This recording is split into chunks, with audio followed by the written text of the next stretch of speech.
Test. Yep. Testing. Carl, can you give me something from your decision position? 1, 2, 3, 4, 5, 6. I think it'll be fine once it gets going. Okay.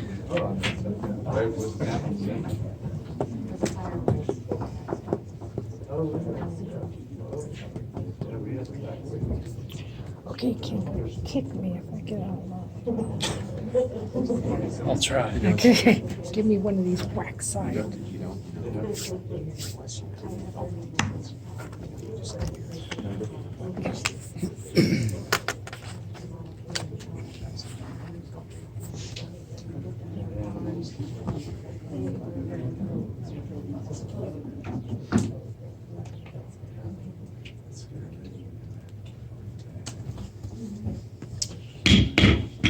Okay, we're going to call this meeting to order. Welcome everybody to the Brownsville City Council meeting this Tuesday, July 23rd, 2024. This is a regular session. Administrator McDowell, would you like to do the roll call, please? Yes, ma'am. Councilor Humphreys, Present. Councilor Chambers, Here, Mayor Craven, Here. Councilor Solberg, Councilor Hanson, Here. Councilor Lacoste. Excellent. Councilor Winkelpleck is on an excused absence this evening. Okay, very good. At this time, I would like to ask everybody to stand, remove their hats, and join me for pledge of allegiance.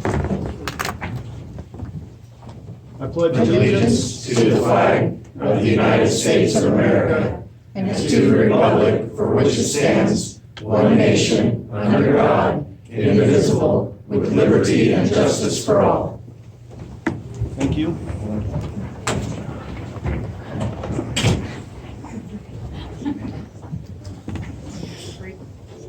At this time, Administrative Assistant Tammy Morrow will be circulating the attendance sheet. Please state your name and address on that.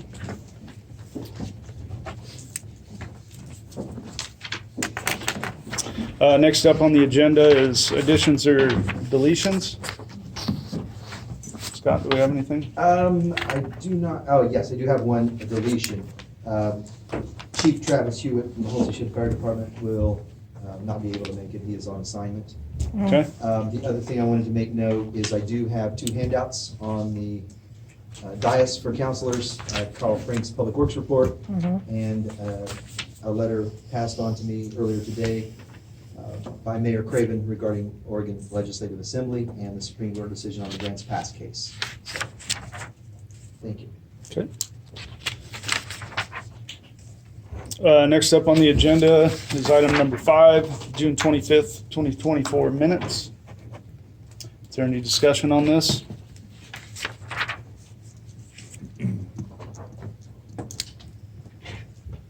Hearing none, do we have a motion?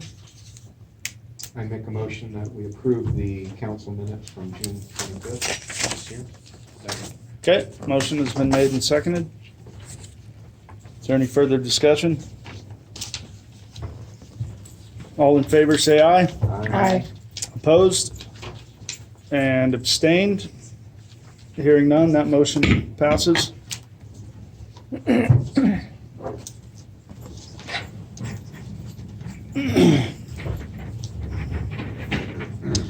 Okay, next up on the agenda is public hearings or presentations, item number 6. And we have Troy from Friends of Gap Road with the Muddy Creek Solar Farm presentation. Thank you for coming, Troy. Thank you, Mayor Craven, for the opportunity. It always feels like a privilege to be able to address the mayor and the city council. Thank you. For the record, my name is Troy Jones. I live at 22335 Gap Road in Harrisburg. I represent a group called Friends of Gap Road. We recently organized ourselves as a PAC, and we're just a group of neighbors who've gotten together and to fight the Muddy Creek Energy Park, the proposed Muddy Creek Energy Park. So with that, we got a little slideshow that we show at our town halls. It's nothing fancy. I'm pretty elementary when it comes to slideshows, but I'll just speak to the points as we go through. So it's not a park. It's a proposed 1,588 acre photovoltaic solar project. Next slide, please. It's proposed on exclusive farm use land and wetlands. Those are classified, where they're proposing this particular project is classified as farm wetlands. So I think that's really important. So I referenced the state bills that protected our EFU properties over the years since 1973. So the Oregon legislature signed this Bill 101 into law on May 29th, 1973, and there was some subsequent verbiage changes, but it's what protects our EFU properties. So we can go ahead. It just goes to the point of what exclusive farm use land is. Here's a quote from, or a semi-quote from Roger Nyquist. It's the farmers during tough financial time. It's been the Oregon farmers who've kept our economy alive, and because of that is a real concern. We have the support of the Lynn County Commissioners at this point in time. Unfortunately, the county has been circumvented. They're not able to participate in this because of the current legislation allows for anything over 160 acres of high-value farmland to be given to the state to make that decision, and it ultimately ends up in the Energy Facility Siting Council's domain, where they make, it's an appointed group of officials by the governor that makes the final determination on this through the ODOE, or the Oregon Department of Energy. Sorry, thanks. So we have a number of concerns. The wetland removal is one. There's tens of thousands of ducks and geese that use this specific area that they're talking about putting this photovoltaic project on. And then I can't hardly see my notes here, so I'll work through it. We're concerned about a number of drainage impacts and then leaching of contaminants. This all flows through the Little Muddy, ultimately through down to the Muddy Creek drainage system, and then into the Willamette. So we're concerned about some contamination being leached out of these photovoltaic glass. It's a silica that they use for the solar panels. Thanks. So there's lots of talk about agrivoltaic and grazing sheep in between these things, and there's some reality to this. This seems like to us that it's a bit of a marketing spin. It's very early. We call it experimental because we find that the agrivoltaic aspect of it, when asked what they would raise in this area, it would be annual ryegrass, which is all right now. So, there's been a lot of talk. OSU has an extension. Professor Chad Higgins oversees that up in near Aurora. And, he talks about berries and some root plants that might work in those particular instances of putting this between the cells, the panels. And then the sheep, talking with one of the primary sheep ranchers here in the area, it's just not practical. What they used to pay, the sheep rancher would pay the farmer to put the sheep out there. Now it's reversed because we got water concerns, fencing concerns, and having to move the animals on a regular basis. We got to supply them with the proper nutrients if we're not getting the adequate nutrients in the ground and the grass. We talked a little about the remediation concerns, the impact. Let's say that that it fails. The agrivoltaic aspect of it fails. Let's say the sheep ranching doesn't work. Ultimately, what happens is that landowner is going to say, well, I can't make this work pay out, so I'm just going to discontinue. It's too labor extensive, and ultimately they end up just having to spray everything to keep it controlled because mowing will be too costly. And ultimately, if they do that, we feel like they'll nuke the ground. Again, we'll touch on the impacts to wildlife. I talked on the tens of thousands of migrating geese and ducks that are out there. We also have some efforts by United States Fish and Wildlife to protect the threatened streaked horned lark is in that area. And it is, that annual ryegrass is very important to its habitat, and that bird's threatened. We talk a lot about elk being with the fencing. I've given you all handouts and had a diagram. I brought in one that's pretty extensive that shows kind of the layout with the overlay of the city of Brownsville over it, just to give you an idea of the magnitude of the project. But you can see how abstract this is, and it'll all be required fencing, and it's going to herd those elk towards I-5. Those elk migrate. They go from that hill over to Monroe, actually, on occasion. And so what we're going to do is we're going to see more concern with that on the interstate. And this is a real high birthing area. Those creeks and trees down in the lower area around this area is a highly recognized birthing area for our deer population. I already touched base on the streaked horned lark. There's a dusky goose that is considered threatened. We also have golden eagles in the area. I believe there's one on a nest up on the hill there. They have to take that all into consideration. I just bring that up because I think it's important to recognize the impacts, the potential impacts that this may have. There's a ton of raptors. USFW has people come out there and count bald eagles on our we're kind of South Gap Road that turns into Priceboro as you turn left off Diamond Hill going towards Harrisburg. So the USF&W will line up out there and count all the raptors, and they can get 25 to 30 any given morning. You know, we touched on everything else. I mean, as this stuff drains into those creeks and rivers, it's going to have an impact. We really believe that. So then there's the health concerns to us, the neighbors, the people that live in the area. We have the wildfires. That's a real threat. If anybody hasn't seen it, we had a fire out on just off Priceboro Road where that turns south, and it was a significant wildfire. Thank goodness for all the people that came to fight that, plus the feds. The feds came and they put it out fairly quickly, and it saved Mount Tom, literally, from my perspective. That wind was howling. So we talked a little bit again about the leaching of potential toxic materials. Noise levels and lighting is always a concern to us. We're rural. We don't live in an urban area, so these things are really concerning to us because it's something that we haven't been subjected to before.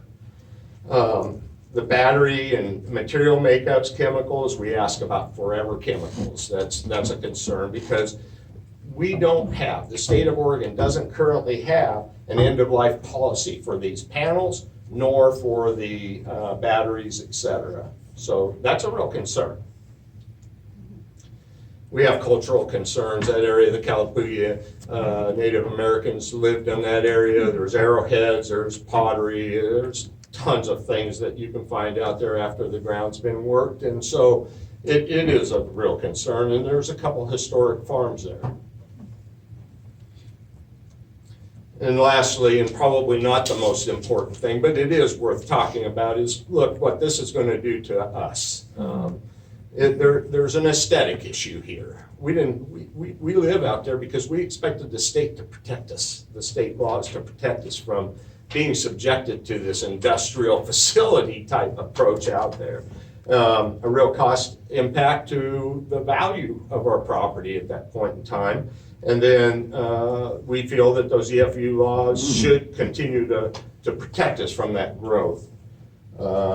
We choose to live that lifestyle, and we'd hoped that would go on for generations to come for my grandchildren and their children. And so that's really important aspect of it to us, but not the most concerning. I put that at the lowest priority. So we're not alone in this fight. Lane County Farm Bureau, Denver Pugh, and the Board of Directors so far have been supportive of our cause. They would expect for, the Lane County Farm Bureau expects for the EFSC to look at alternate site locations rather than ESU, high-value farmland. I've already mentioned that Lane County Commissioners are supporting us. Representative Shelley Bosart Davis, the Oregon Department of Fish and Wildlife, they've recommended a 2-year study of the impacts to the area prior to construction. To our knowledge, the best of our knowledge, no study has been commenced at this point in time. 1,000 Friends of Oregon, Friends of Lane County have been very, very supportive and pushing back on this thing. Audubon Society, of course, we have a legal representative. His name's James Buchel out of Portland. He's been very supportive of us and helpful to us. Senator Frank Morris, retired. Others we've contacted hoping for assistance. It's Representative Jamie Kate, Senator Cedric Hayden, Representative Lori Chavez DeRemer, the Harrisburg Fire Department, City of Harrisburg, Ducks Unlimited, Rocky Mountain Health. You get the gist. We're contacting everybody that we think. These folks haven't officially signed on. Many of them are individually supportive, but they like the City of Harrisburg's taken kind of a neutral position on this, right? Not kind of. They have taken a neutral position as a city, but the majority of the folks that are on the council are against this thing and will fight from an independent perspective or an individual perspective. So, and others, we were hoping for assistance. The Department of State Lands, I mentioned that already because of the wetlands classification. So we've got the Corps of Engineers and Department of State Lands that are questioning their study. They came up that it was a 0.5% wetlands for that 1,600 acres, and it's all classified as wetlands. So there's a real disconnect there. So that they, being QCell, they're people that do the due diligence, did a wetlands study and came up with that 0.5 percentile wetlands, which was way off base. And so there's a tremendous amount of pushback there. And, we've talked to the DEQ and the Environmental Protection Agency. So this is the part where I ask for help. And what can we do? What can we do as individuals? We can make our voices heard. Look, this thing's going to take its process. And what we need is a loud voice. They had their first meeting, the Oregon Department of Energy, here in your building, and there was a standing line only outside. We couldn't get all the people in there. And it was an amazing turnout. And it wasn't because of us. That was just because the news was on the street. So I think 2 people in the whole group spoke on behalf, and the rest were adamantly opposed to it. So we ask people to please participate in the public meetings as they come up. Currently, the QCell folks have not filed an application. It's still in the notice of intent and project order portion of the application process. So what does that mean? Right now, we're currently trying to stay ahead in the pitch count. That's a kind of a baseball analogy. We want to stay ahead and not allow ourselves to fall behind here. So communicating to different communities, communicating to individuals. We've held town halls. We've tried to keep everybody informed. And then when we send out an email, we will ask everybody to be aware that there's a public meeting and ask them to please participate and have a voice. And with that, I think that was everything. So, any questions? Just a quick question, and I know this is kind of a loaded question, but how optimistic are you at this point in the process, given your insight, that we can actually afford this development? Well, it feels like an upstream swim. Yeah. I mean, honestly, political climate is such that there's a lot of pull for pushing this thing ahead. It'd be a great billboard right along Interstate 5 there. And so it feels like a real fight, one that I've never been involved in before because of the political climate. So I've had people tell me before that we're wasting our time and our energy. But I gotta tell you, that's not what we're based on. That's not what we as a community or a state or a nation are based upon. What we're based upon is having a voice. So to your point, I use a term, another baseball analogy, keep swinging. And we're not gonna quit swinging until they either win or we win. How's that? No, that's, Any other questions? I see a question back in the corner, Mayor Craven. I don't. No questions from citizens at this time. Okay.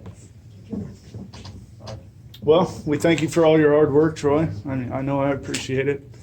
I think it's interesting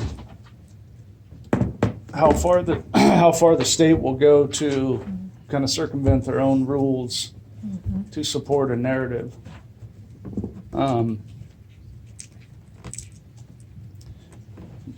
I think it's very sad that a fifth generation farmer, can't build a house for his grandkids on, EFU land, but yet we're putting in industrial facilities to support a narrative that we don't really know anything about. I think that's It's still in the real, experimental phase, right? yeah, I think So- that's a real astute observation. And I think that, a subsidy of a foreign company is also concerning, that you and I's tax dollars are going to subsidize a foreign-based company for profit. From our perspective, this is not about the power or the Right. energy. Oh, This absolutely. is strictly about subsidies and tax credits. Right. Ultimately, they'll sell off those tax credits to Right. the highest bidder whenever this thing gets built. Right. Well, and I think it's kind of a bait and switch as well with the grazing idea. I think common sense tells us that that's probably not going to work. I think it's a great marketing spin. Well, you grow Yeah. grass with, the rays of the sun, you're blocking out the sun to make power. I mean, what do you, Is there any chance I can make a comment on that? are you part of Troy's Yes. presentation? Okay. Well, I mean, I wasn't planning on speaking, but you just, You're with Friends of Gap Road I'm though? part of the group, yes. Yeah, absolutely. Can you take the podium? Sure. Thank you all. Thank you, Troy. Thank you. Thanks, Steve. My pleasure. Steve Hood, 25255 Gap Road, Brownsville. To answer your question, they've sold this advertised this as a solar farm, Right. and that's why they have to grow grass or something. And it's interesting, because I just got back from Texas and I was down there, and there's all this construction going on, and I was talking to the locals about what is happening, and they said, air farm. I said, what is an air farm? And it's the windmills that are going. And they said, and they hate it, because they said, they promised all these jobs, I'm gonna fly this torture, all these jobs, and we're gonna get cheap power, and then all the people brought in from the outside, the power went somewhere else. Right. And that, all they did was destroy the landscape, because they're just awful, if you've ever seen them, they got thousands of them. So they push this as a farm. And to answer your question, how I think it's gonna go is, we did a couple Public Record Act requests, and we got some information, some emails and exchanges between Mr. Higgins, the professor that seems to think it might work. And he had recommended, well, you should grow ryegrass under the panel. He thinks it's gonna grow under the panels. But what I found interesting, they always say read the small print, right? And it's always a shame when you find out you've been had and you look back Yeah. and think, how come we didn't catch that? And he had put in there for their application to grow ryegrass, and the lawyers struck that and put in, what was the term they used? I wrote it down, so I won't forget. They put in the term, natural vegetation. Whatever the hell we want. Yeah, so what that, you don't farm natural vegetation. Right. So, Yeah. and that, by the time you put all that stuff in there, it's gonna be weeds, that they're like choices, they're gonna Right. spray and just kill everything. So they know full well they're not growing anything, because they made a point of taking that out. So Right. that Right. answers the question about whether they actually believe it's gonna Yeah. work or not. So, thank you for your time. Yeah. Thank you. Well, thank you. Thank And you. If you guys, I can't speak for the rest of council, but I'd definitely sign on in support. So www.friends@gaproad.com. Okay, And it's on those flyers that I give you. Yeah. And so I'm not a social media guy, but it's on social media as well, on Facebook and. Right. What are the others? Instagram, I believe. And so www.friends@gaproad.com. it's on here, right? It's Okay, right on the perfect. bottom down. Yes. Well, thank you guys for coming. Yes, thank you. Appreciate it. And at this time, I'm going to move up citizens' comments for this topic. So if anybody would like to speak on the Muddy Creek Solar Farm at this time, please take the podium. Please state your name and address. Please keep your comments limited to 3 minutes, and please be respectful. This has to do a lot with, my name is Betty Doran. I'm the one that Mr. McDowell has planted the seed of liar on. I live at 785 Butte, the established neighbor that he can't control. This has, I'm here for social media. Okay, well, we're not, This One does- thing- I'm going to get a point of one order thing here. has to do with the solar Order, farms. you're out of order. We're taking comments on the solar farm. This is about the solar Okay, farm. well, please refrain from the pointed attacks as well. Those will not be accepted here. I posted, on living in Brownsville, social media, an article written by a NASA scientist. NASA did a big study on solar panels because they're using them in all of their space planes. And the one thing that he wanted to point out was, because the ground was clear cut underneath all of those solar panels, that it actually causes the ground to heat up 2 to 3 degrees more than it would if it was covered with natural vegetation, grass, anything. Plus the solar panels put out 2 to 3 degrees more heat into the atmosphere. And everybody is worried about, the earth is heating up, climate control, all of that. But yet they're doing this. And what they do with the used solar panels and the blades off the wind things, they just dig big holes and bury them. That's what they're doing with them. And now, what's gonna happen to the earth with all of that in there? It's just more trash that they're planting in the earth. But I wanted to point that out to you, that there's that also, other than the birds, the wetlands, all of that. They actually are heating up the earth more than it would be without them.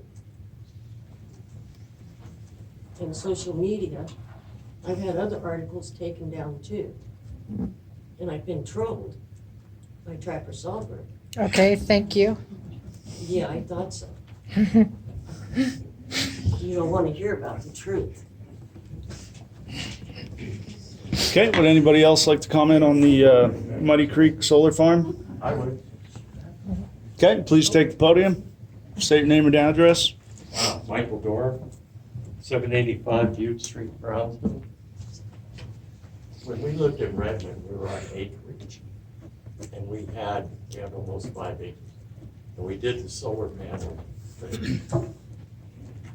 And the biggest thing on the solar panels is solar panels put out DC voltage. Now, if you go back to Edison and all this crap, the reason we don't have DC is because it doesn't travel, okay? What they call line loss is insane. So that means you have to have batteries, and then you have to have inverters. The inverters have to change it to AC so that the crap can move. Does anybody know how long the half-life of a solar panel is? It's about 5 years, which means you're gonna have to pay some people to go out there, get rid of those, put the new ones in. Plus, you know as well as I do in the valley, there's dust everywhere. So somebody's gonna have to go out and clean all these things once a week at least. Because the more sun it gets, the more efficiency. But as a person who already did the solar dance, wind is great. Okay, yeah, you may whack some birds, and you may have to change the stator. But as far as efficiency, you're producing AC. Solar panels just do DC. DC doesn't travel.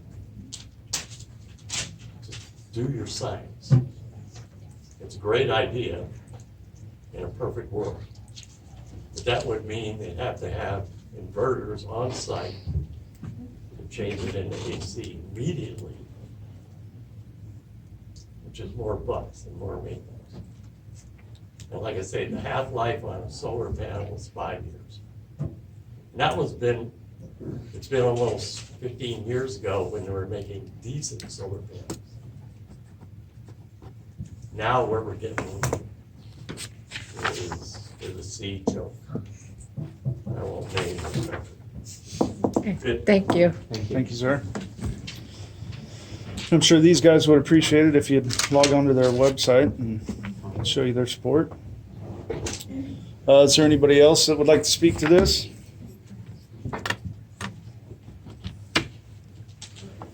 Okay, hearing none, seeing none, we will move on. Mayor Craven, thank you and the council for your time tonight. We're gonna go ahead and excuse ourselves. Okay. It's been a long day. Yeah, thanks for coming. Thank you all for your time. Thank you so much. Yeah. Look forward to talking to you. Okay, next up, agenda item 6B, cybersecurity. This is an online presentation. No. So we're having a slideshow presentation here. That was a good show.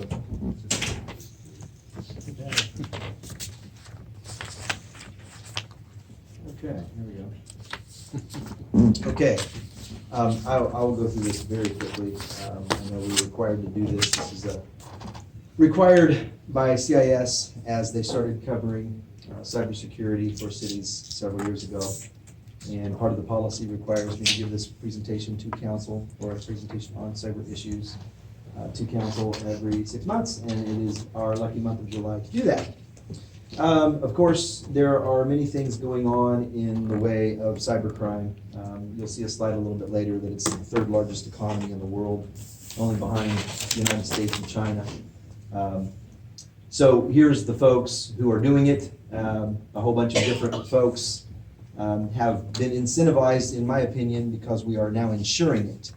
So now that there's insurance, folks are more inclined to pay these folks for their data back or to secure the network or whatever the case may be.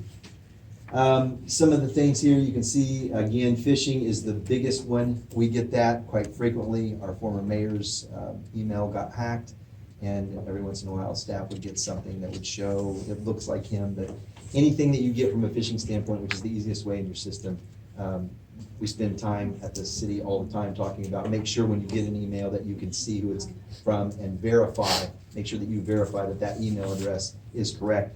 And they're getting a little bit trickier in certain situations where just a few letters are different. So you've got to stay hyper vigilant before you do anything. You must make sure that it's important to do that. Here's what I was talking about that slide where you see the world economies by size, US, China, and cybercrime. And I think that's going to continue to rise. These projections are already below what's happened. So the United States our debt, I checked it the other day, it was $34.95 trillion, and you can see just in 1 year, $10.5 trillion in cybercrime. So not to be too Count of Monte Cristo, but you got to follow the money and figure out why. Why do we continue to put things online? Why do we keep going for the Internet of Things when we're seeing these kinds of explosions in the costs worldwide? The thing that happened most recently here is, and this just talks a little bit about who's being vulnerable, and everybody's aware of this because just last week, of course, we had the CrowdStrike story, right, that I'm getting to here, that was featured in the New York Times, and you see folks basically who were subscribers to CrowdStrike. I think actually one of our very own counselors had to deal with this issue. They did a software update, and when they did the software update, 8.5 million users worldwide got the blue screen of death. It caused problems in the airline industry. It caused problems in the medical industry and across many industries. Anyone who used CrowdStrike. And I thought this was this is a very, very uncomfortable illustration of the fragility of the world's core internet infrastructure. Yet we continue to rush to put everything online. I don't know. There used to be a saying, penny wise, pound foolish, and it just seems that we continue to press on toward that all of the time. So this gentleman saying from the research with Whisker, this is a cybersecurity company.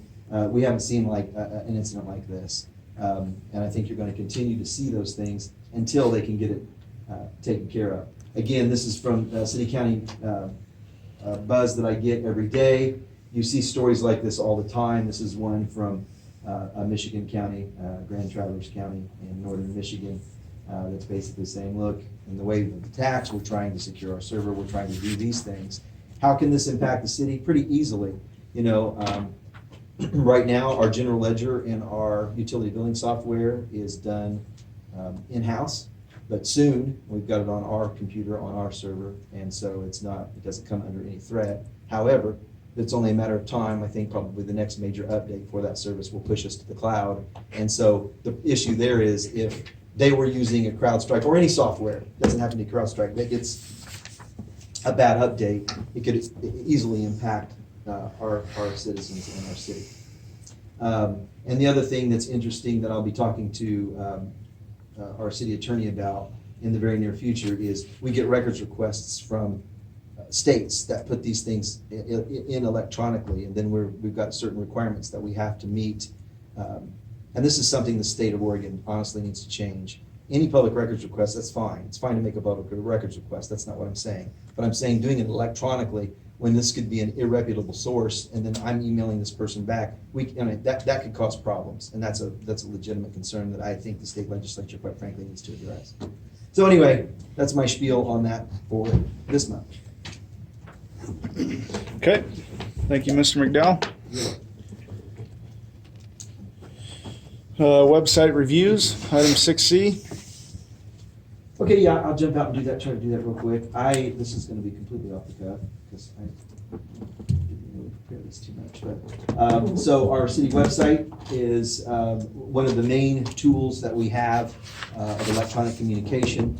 We have a very tight policy on Facebook. Staff spends a lot of time on emails and phone calls and letters and all of those things, and adding Facebook is one of those things where we push out meetings and we push out certain announcements, but we don't engage. So therefore, the city website is one of our main points of emphasis. So some of the things that I'll just touch on real quickly, you can find all the agenda and minutes here.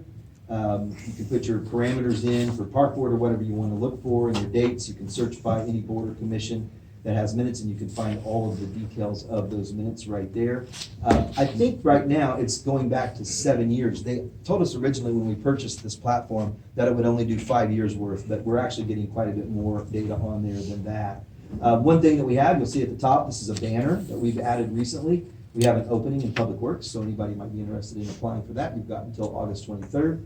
If you click on that link, of course, you can find the job description and the employment application.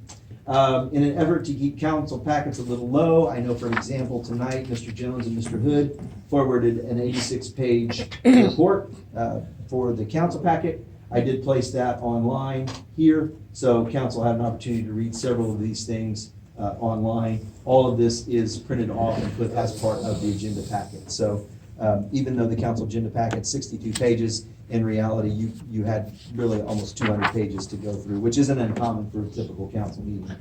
On how do I, you'll see things here that's a bit redundant, but you can get to the municipal code here.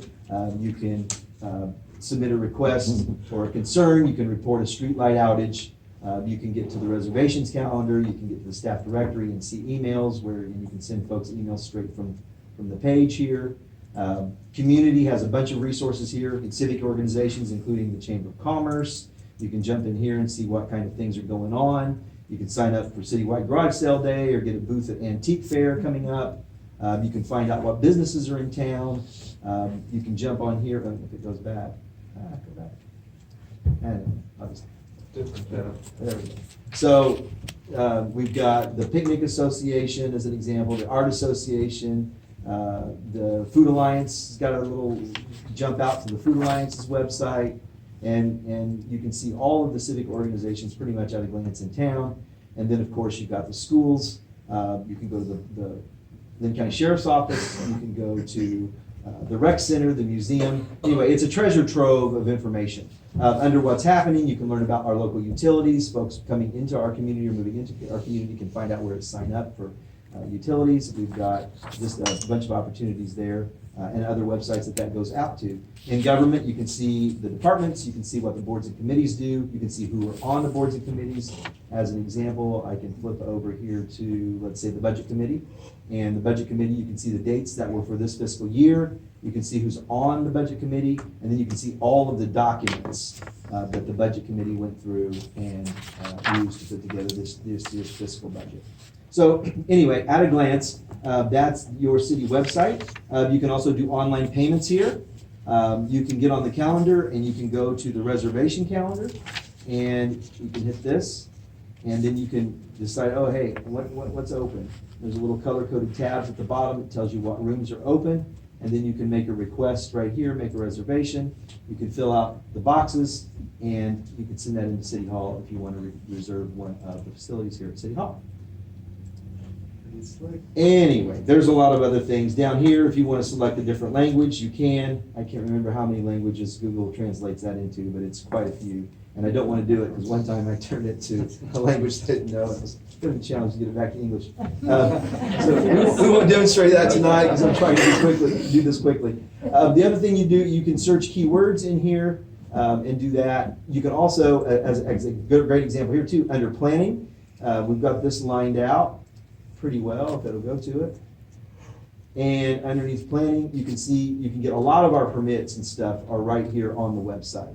So let's say you needed a fence permit, you can jump on there and see the fence standards and you can download the fence permit as an example. So we have quite a few things online and quite a few resources. Under council, one of my favorite ones that I like to point out folks in this direction is we have one on here that's called Policies and FYI. So that's a little great document that's been put together over the last 5 or 6 years.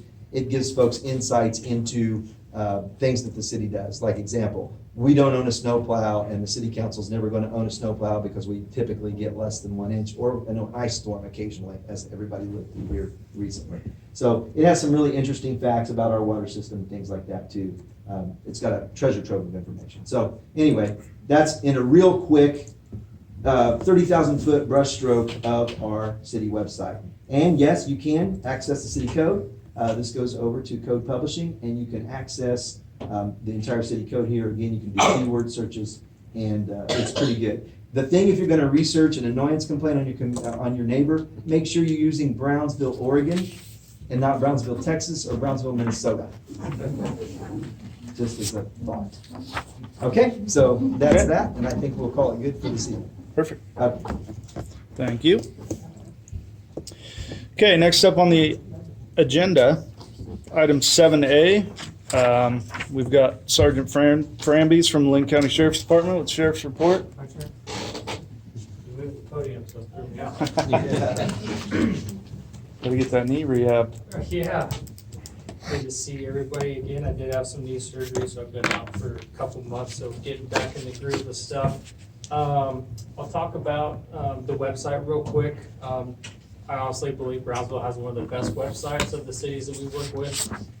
What a lot of folks forget is that municipal codes can often differ quite a bit from state statutes. And when we're trying to resolve an issue, we rely on like quick, easy access and being able to search through a municipal code to try to get a resolution. And so having a website this well built with easy lookup helps us a whole bunch. So kudos to whoever made that. Scott. I'm gonna jump ahead real quick. Let's talk about 4th of July, and then we'll talk about stats in June. 4th of July in law enforcement terms is like the worst day to work, but it's kind of an all hands on deck approach, right? I wouldn't say we're busy on 4th of July. I would say we're inundated. The amount of firework calls we get, we had missing people, we had a kidnapping call, we had numerous water rescues, calls up in the mountains, fights, DUIs, we had big events, Brownsville, we had deputies here on overtime patrolling. Harrisburg, I'm hearing, had close to 12,000 people at their event. Mill City was one of the bigger ones we've seen. So inundated is a better word to use for 4th of July for law enforcement than busy. With that being said, I looked at calls real quick. We had 2 firework calls in Brownsville. Yes, we are aware more people let off illegal fireworks than just 2. But with that being said, I'm not saying don't call, but our response to those types of calls are greatly delayed when we have like an armed disturbance or people physically fighting in the street or car crashes, stuff like that. So some of those calls can't be responded to or responded to in a timely manner. So we can talk about that more next month when calls come out. So June, knock on wood, relatively quiet for Brownsville. No property crimes, again, which is absolutely amazing. One of the safest places to live in Lynn County. 152 calls for service. Just about half were related to traffic stops or self-initiated activity for deputies. So when we don't have crime and we're responding to things that happened after the fact, the guys have more time to be proactive and make contacts and address certain areas where citizens are having complaints. So a lot of citations issued. Unfortunately, during the summer, we always kind of see that pick up. 22 of the 33 citations were related to speeding. So summertime, we're always gonna see more traffic, longer days, warmer nights, nice weather, tops down, we drive fast, right? So we try to be a little more strict on that. We had some people don't. We had 2 arrests. Again, kind of a summertime activity, pretty serious thing we deal with were DUIs. So both arrests last month were related to DUIs. I don't know how to describe DUIs. It affects so many people. I've been doing this almost 13 years. The most horrendous things I've ever seen related to injuries and deaths and having to go to family members' houses late at night to tell them their loved one's not coming home. It's related to DUIs. So whatever you can do to help prevent that, talking with a loved one, whatnot, please do that. Because right now, it's honestly just kind of a slap on the wrist in Oregon. So if you see something, please say something. Let's try to get ahead of it before they do drive. But yeah, Brownsville alone, two arrests for DUIs last month, which can always be prevented. There's too much information out there to be driving intoxicated. Questions, comments, concerns? Thank you. I do appreciate it. Okay, appreciate it. Thank you, Sergeant Frambies. I got a Yep. question. Can I share this with you? Sure, I'll take it with me. Thank you for your public service. Yep, Thanks, Steve. yeah. Okay, next up on the agenda, item 7B, Public Works Report. Mr. Carl Frank. All right, good evening. I'll just try to keep it short and sweet. Some of the things we did this month, we installed all the water meters in phase 3 of River's Edge. For those may not be aware, the construction has started out there. They're well underway, several foundations going in, things like that. So that's starting to pick back up. We had a couple water leaks this month. On Sunday, I'll answer the question everybody seems to be asking me around town. We had a river of water running through the park, and because we had an electrical failure at the water treatment plant, and it caused the water treatment plant to overflow. Didn't hurt the water, didn't do anything like that. What happened was, of course, I got a call, which was weird because normally the water treatment plant calls me. somebody said, hey, there's a river of water running across the parking lot of the park. And I'm like, well, what the heck's going on? Came into town, go down there, sure enough, I'm like, oh, shoot. Water shooting out of the vents and everything down at the water treatment plant. Go down there, can't figure out what's wrong. Checking fuses down there to see why the PLC is not working. The PLC is a programmable logic controller. That's what makes everything happen at the water treatment plant. Out of the corner of my eye, I see the UPS, the uninterrupted power supply, has some weird code on it that I've never seen before. So I look down and I'm like, oh, what's that? So I have to look it up on the phone, short it out. So when it shorted out, cut all the power off to the PLC, which froze every operation in the water treatment plant, whatever state it was at when it froze, which in that time, all the distribution pumps were shut off, but the water from the river is always pumping to the water plant, never shuts off. So of course, everything shut down, and the auto dialer is connected to that power supply. So it didn't call me out because it died. Anyway, so got that resolved, bypassed it, got everything turned back on.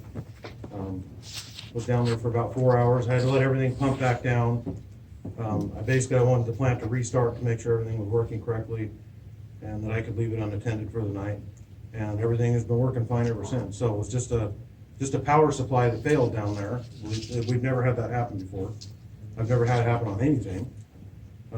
So kind of a rare thing, but luckily nobody got hurt, no harm, no foul kind of a thing. So anyway, had a lot of people ask me about that, want to know why the water's running across the park. That's why.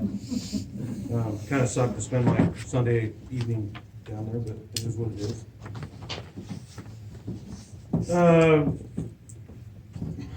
The rest of basically what we did was a whole bunch of mowing. We mowed our lagoons, which the wastewater lagoons. We finished weed eating and trimming all the right-of-ways through town. We finished cleaning the flower beds, which was almost pointless because the weeds are already coming back. So we'll get those resprayed, and we're just gonna have to start over next year. We had kind of a rough start. The caretakers, when they came to town, as you well know, the gentleman was injured when he got here. He had back injuries. And then in the process of going to the doctor, he blew out his knee. So he was unable to perform any duties in the park. So Public Works was trying to cover all the park stuff and our normal stuff. We were spread pretty thin there for a bit. Finally got some additional help down in the park, so we got relieved from that. Just started going again, then we had an employee that resigned. So then we were short-staffed, and then of course our equipment, we've had a horrible year with equipment this year. So not to make excuses, but that's why things aren't done as quickly as they normally would be throughout time. But we're slowly catching up. We're just keeping our head up. We are recruiting for a new employee, so if you know of anybody interested or looking for a job, we do have an opening.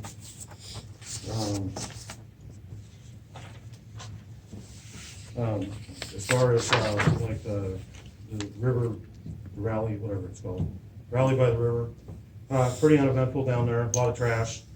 Had 2 GFCI outlets blow out, so we had to get those replaced. Luckily, those are available at the hardware store, so we're able to get those facilitated rather quickly. Other than that, I'll just field questions.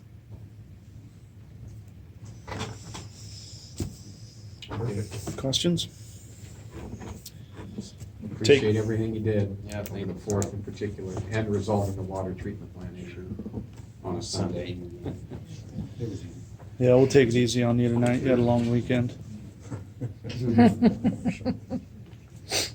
Okay, next up on the agenda for department reports, item 7C. It's going to be the administrator report Okay. with Mr. Scott McDowell. Yeah, I told Carl that I was gonna get a little, a Superman thing and superimpose his face on it. He told me not to, so I didn't. But I really wanted to. Carl, we really appreciate your efforts down there because that was, what he went through to get the plant back on and the things that he did was masterful in what he did. Yeah, it wasn't like I walked in there and just figured it out. Yeah, I It took me a know. little I know you kind of downplayed it, but I'm trying to give you some props here, just like. So thank you. Well, I don't want to be all arrogant. For your Herculean next, you know what you just learned? Next time I'm in a Superman suit and I'm gonna impose your face on it. That's what you just learned, okay. But no, we do appreciate it. The efforts of our staff are amazing and Carl certainly rings that bell a lot. I have a lot to say tonight, a lot to go through. I don't know what order these slides are in. I'm concerned. Okay.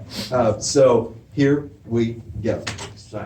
Okay, yeah, oh yes, this is one of my favorite topics that happens every time we have something controversial happen in town. So, remember I talked about the policy FYI, that's under the council page. That's where this is little snippets from. So, any meeting minutes that we do, I know I got requests from the news media, I got, everybody was really interested in minutes. Every once in a while, when things happen like, I don't know, pandemic,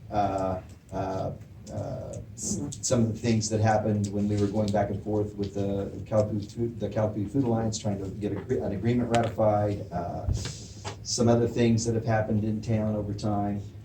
Basically, we will not release those minutes until they get to the agenda packet, which the agenda packet, again, is typically done Thursday before the Tuesday council meeting, unless everything breaks loose, which it did this month, which I got it out Friday before 10, which that was, not as cool as Carl's thing, but maybe I'm Spider-Man, I don't know. But two things that folks can do, though, if they're interested in what happens at the meeting.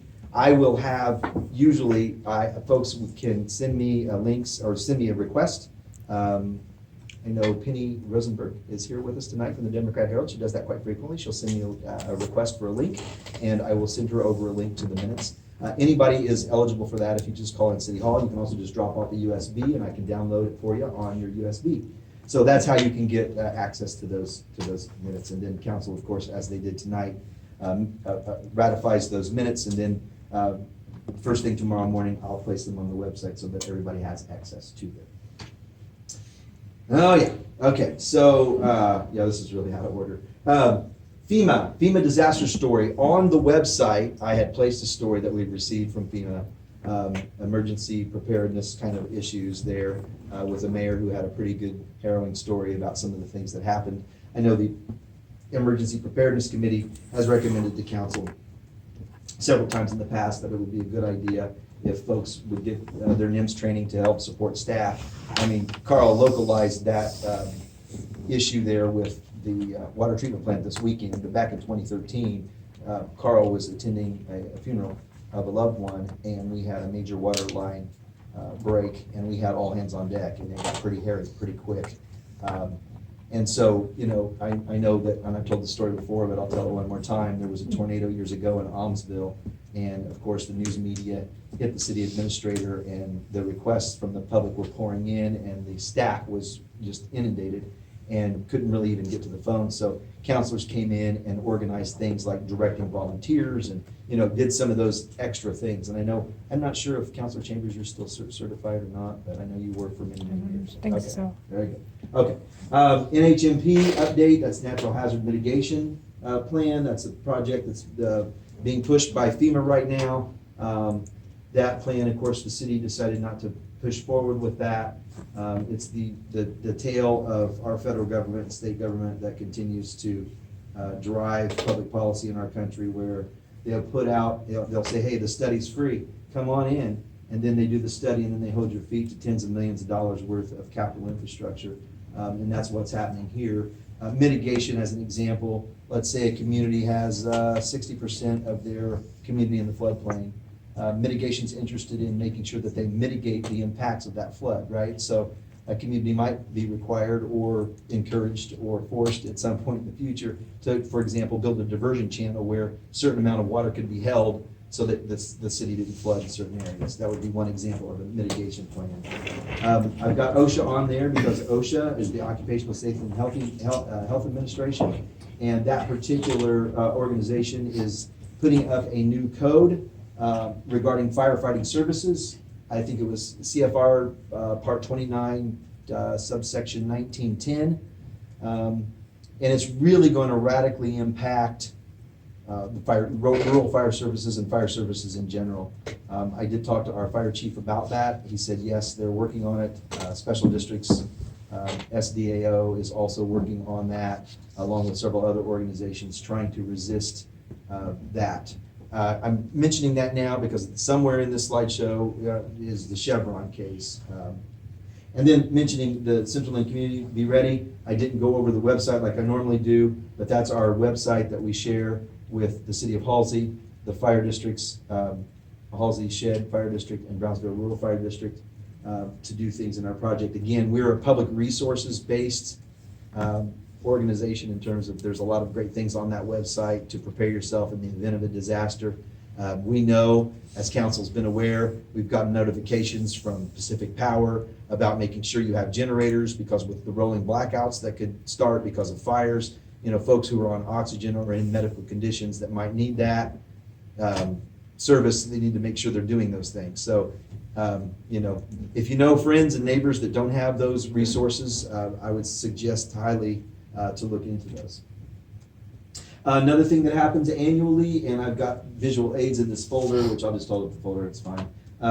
Every year, I think this is a state law that passed a few years ago. Now we're getting them from Lynn County and from Williams, is a natural gas pipeline safety. You need to know. Every year I fill that out saying, yes, we know, Carl and I are aware. Actually, Carl sits on the 811 board for the state. And then I always like to show this. This is where you can go, the website, to see where those are. And again, the annual notices, now we're getting them from more and more companies. Anything, if it's in a right of way at this point, I think is what we're getting. And then you can see here the color-coded markings.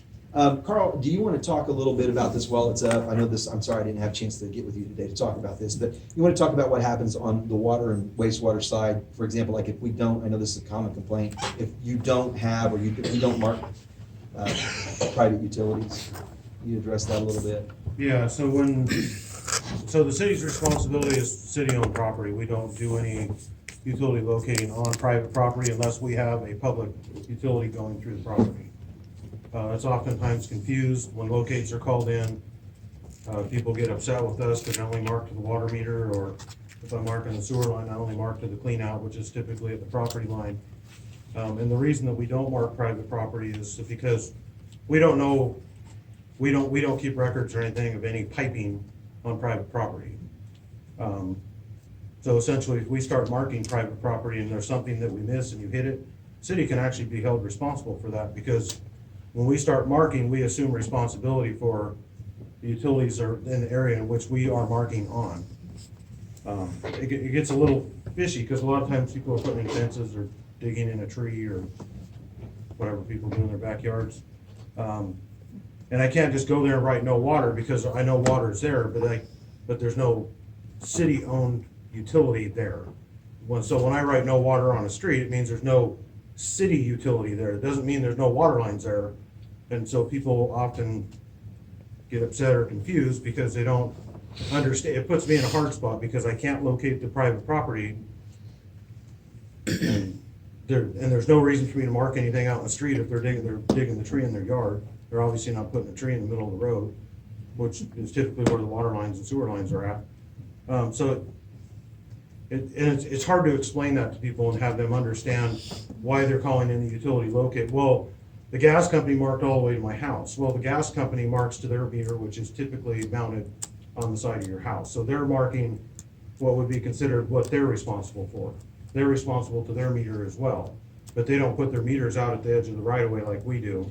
They mount their meters up because they don't want them hit by cars and stuff like that.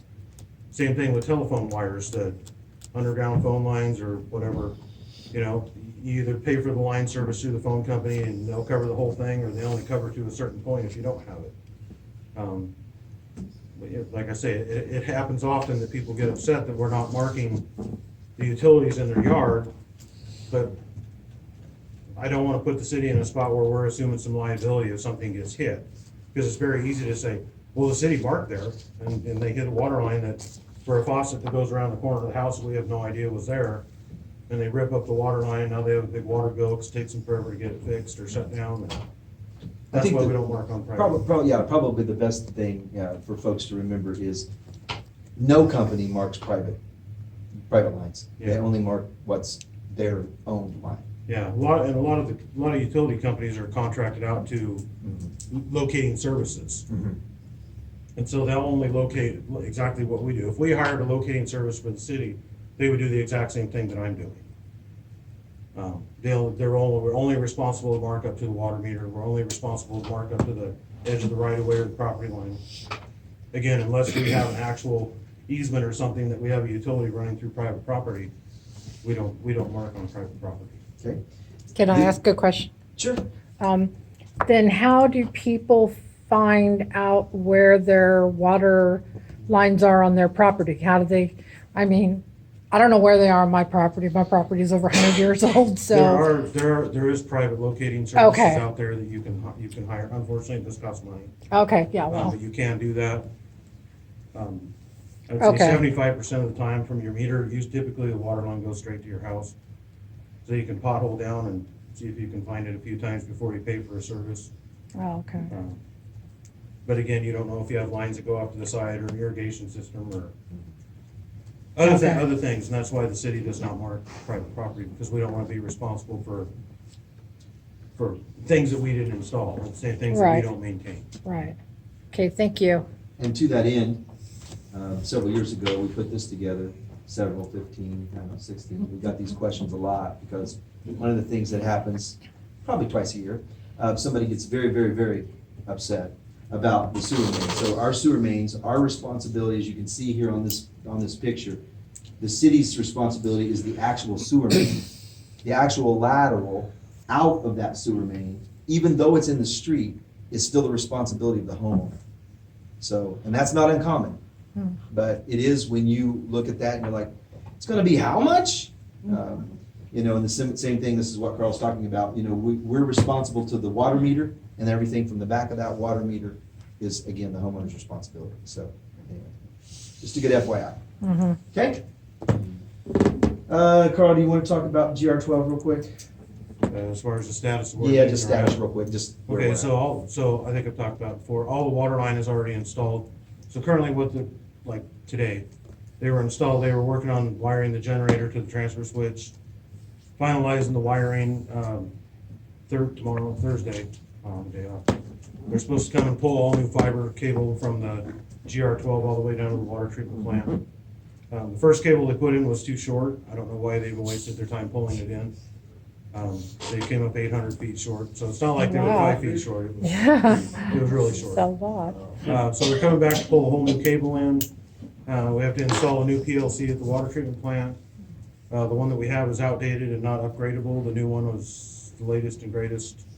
It's supposed to last us for 20+ years, if it makes it that long.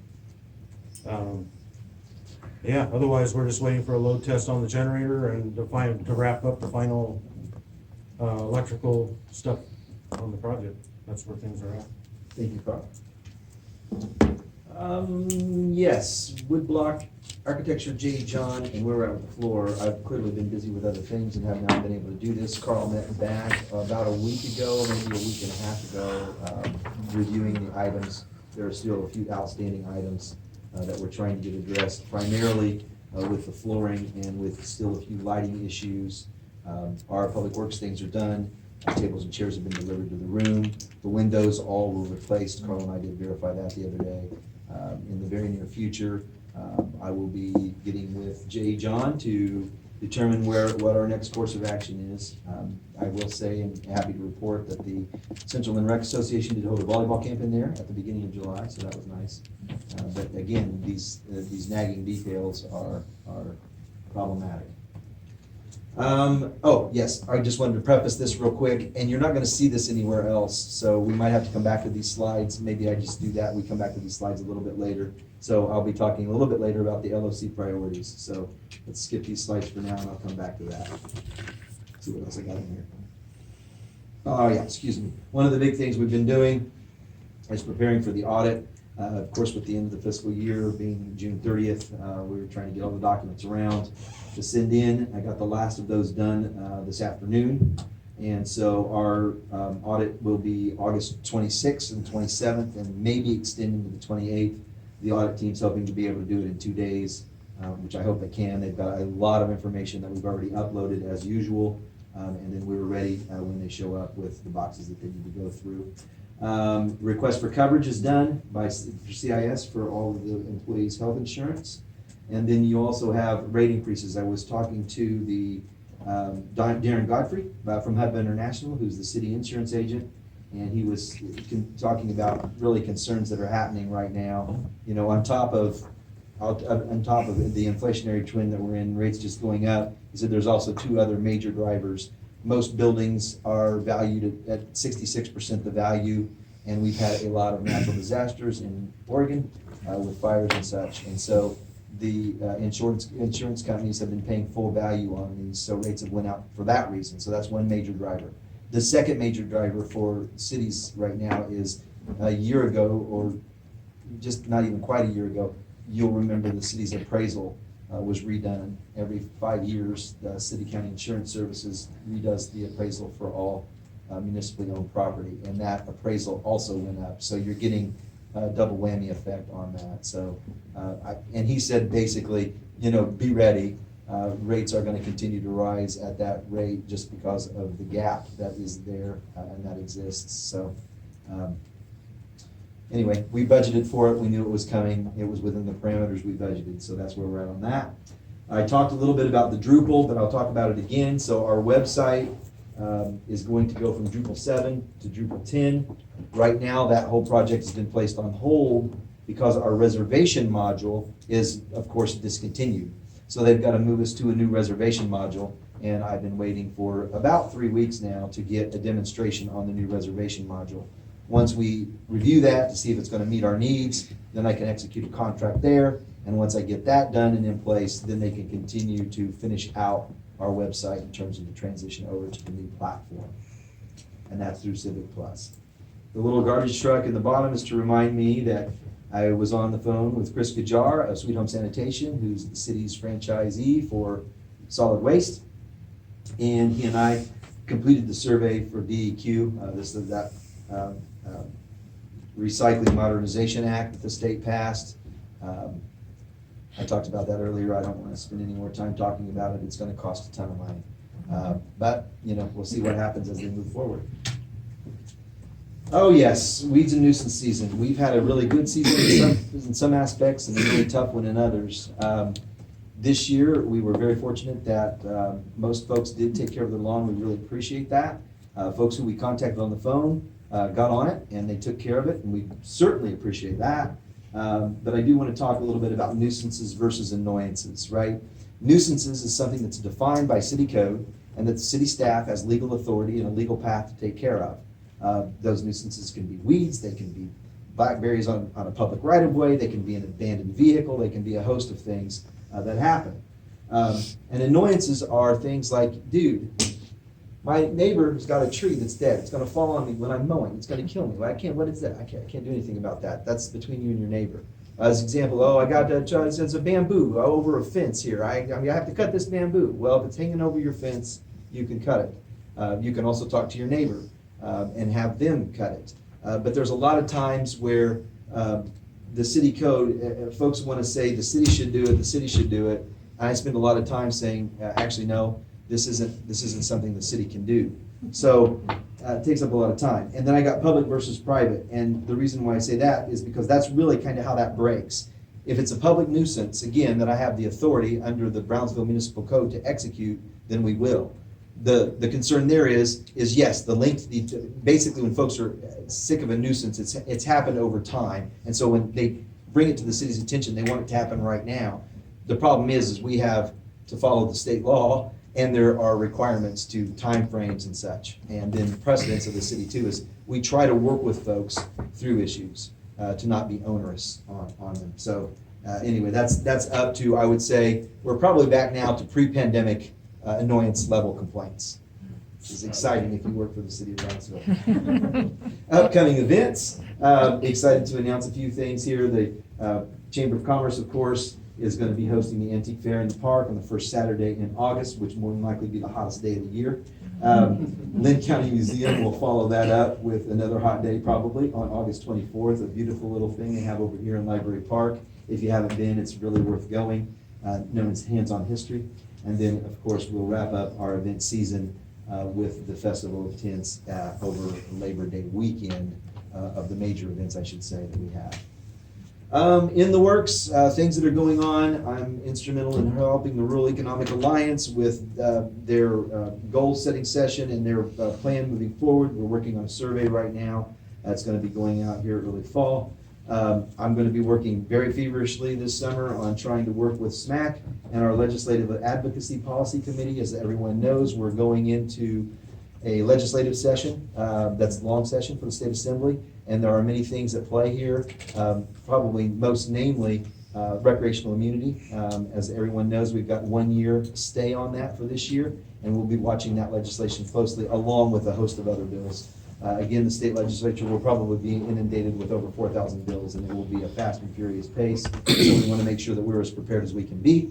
And council knows that we're still working with the Canal Company to move forward with some presentations there, which I will be enlisting the help of Elizabeth Coleman on that, and perhaps other members of staff. I wanted to share real quickly, because we talk about this quite frequently, our bond schedule. So there are 3 debt instruments that the city is currently paying back. One is rec center financing, it's due June 7th. And so every year we pay the amount that you see there, $57,996.99 on that. That is a 15-year term. After 3 years, there's no penalty to pay that whole thing off and pay it back. We have what I call IFA wastewater refinance. That was the Infrastructure Finance Authority years ago. We had a horrible interest rate on that, but we could not refund that when we did the refunding in 2016. So we did that here just a few years back, saving the taxpayers quite a bit of money on that, and because of the interest rate and the loan term. And then, of course, we've got, and that's due December 1st. And then we have the big one, like the water and wastewater. Everybody that pays the debt service fee, the $15 a month, that's part of that money goes to retire this debt. That debt runs through 2048, some crazy number. Then that's for the wastewater treatment plant that was done in 2007, 2008, and for the water treatment plant improvements in 1996. We refunded that in 2016, saving the taxpayers over $2.2 million. So that's a good thing, and we kept the term on that as well. But Carl mentioned the PLC lasting 20 years. We don't think the plant will. Actually, this year, 24, 25, before the pandemic and all the craziness happened, we were actually supposed to have the rec center done in 2020, and this year we were supposed to be working on improvements to the water treatment plant and the water distribution system. However, we're a little bit behind on that. But we are, that is in the works. Okay. Other points of interest, the United States Supreme Court reversed a couple of decisions that are in all cities' favor, not just Brownsville, but I'll talk briefly how they may impact Brownsville. City of Grants Pass versus Johnson, the Ninth Circuit Court held that it was cruel and unusual punishment. They used the 8th Amendment for that argument. Everybody thought it was weak. I was on record saying it was weak. I was criticized greatly by many people about saying that. How dare I? Bottom line is the Supreme Court agreed, and they reversed that ruling. And what we're waiting for, folks, though, I know we're waiting to see how the League of Oregon Cities is going to determine it and how City County Insurance Services is going to determine it. So once I get some lay of the land on how these 2 agencies are going to handle that bill, then we will move forward. Mayor Craven, I mentioned at the beginning, had sent a letter over from several representatives of the state legislature asking for the President of the Senate and the members of the Oregon Legislative Assembly to understand the U.S. Supreme Court decision on the Grants Pass versus Johnson case that was adjudicated. And it says briefly here, we the undersigned believe the recent decision made by the U.S. Supreme Court warrants a thoughtful review of legislation passed in 2021, House Bill 3115, and it goes into further detail. So again, the city will not make any moves on this until we have an opportunity to thoroughly review how this is going to be handled, but we will definitely keep a close eye as this will go. I mentioned OSHA, I mentioned NHMP, you've heard me talk about TMDL, so I'm blue in the face, and other regulatory bureaucratic programs that have been handed down by the federal government through the states. And that's what Chevron versus Natural Resources Defense Council. In 1984, the Supreme Court held, Chevron basically sued the government saying, look, these bureaucrats are making these decisions and our representatives are of no help to us. We cannot get relief and this is not right. And the Supreme Court said in 84, tough tookie, this is the way we're doing it, you're on your own. Well, after several amicus briefs to the court, the Supreme Court decided to review the case and they're like, oh man, in 84 they were a little wrong on this. The implication of this is extremely vast. Even the presentation we heard tonight on solar farms could be impacted by this type of reversal of ruling. Quite frankly, no one knows what seismic shift may be caused by this, or what ripple. We're not exactly sure, but again, we're gonna wait to see what these two agencies do, and then I will be bringing back reports in the future. And I think that's the last slide, and if it's not, I'm stopping. Thank you. Thank you, Mr. McDowell. Okay, wake back up here. Yeah. Planning. Next up on the meeting agenda is item 7G for department reports.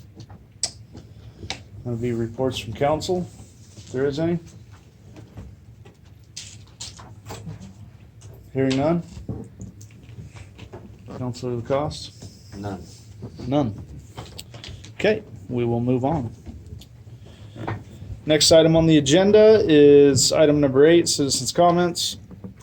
Council asks comments be limited to 3 minutes per audience member. Please state your name and address prior to commenting for the public record, and please keep your comments respectful and pertaining to city business. This is the first of the 2 public comments. Correct. I'd like to do, I'm Patrick Starnes. I live on 122 Putnam, and I'd like to bring some good news. I worked all day today at the Stand By Me Days. Stand By Me Days. It's been a long day. And I just want to report it was really great. And the Library Park, Carl, great job. And even on my bike ride here, the trash was already gone. So it's just like, whoa, it looks like nothing ever happened. I know Dave was there, and the pie eating contest was crazy, like usual. No barfing, that's good. But it was so impressive to see people from Japan, Germany, from all over the world, and all over our country come so far to love our city. So I just wanted to give a great report, job well done, and it was all volunteer except for a few of your staff and the museum staff. We did good. Sweet, thank you. Thank you, Patrick. Thank you.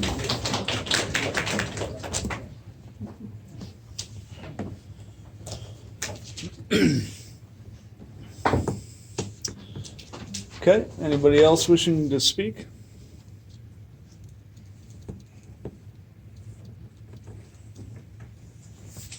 Okay, hearing none. Seeing none, we will move on.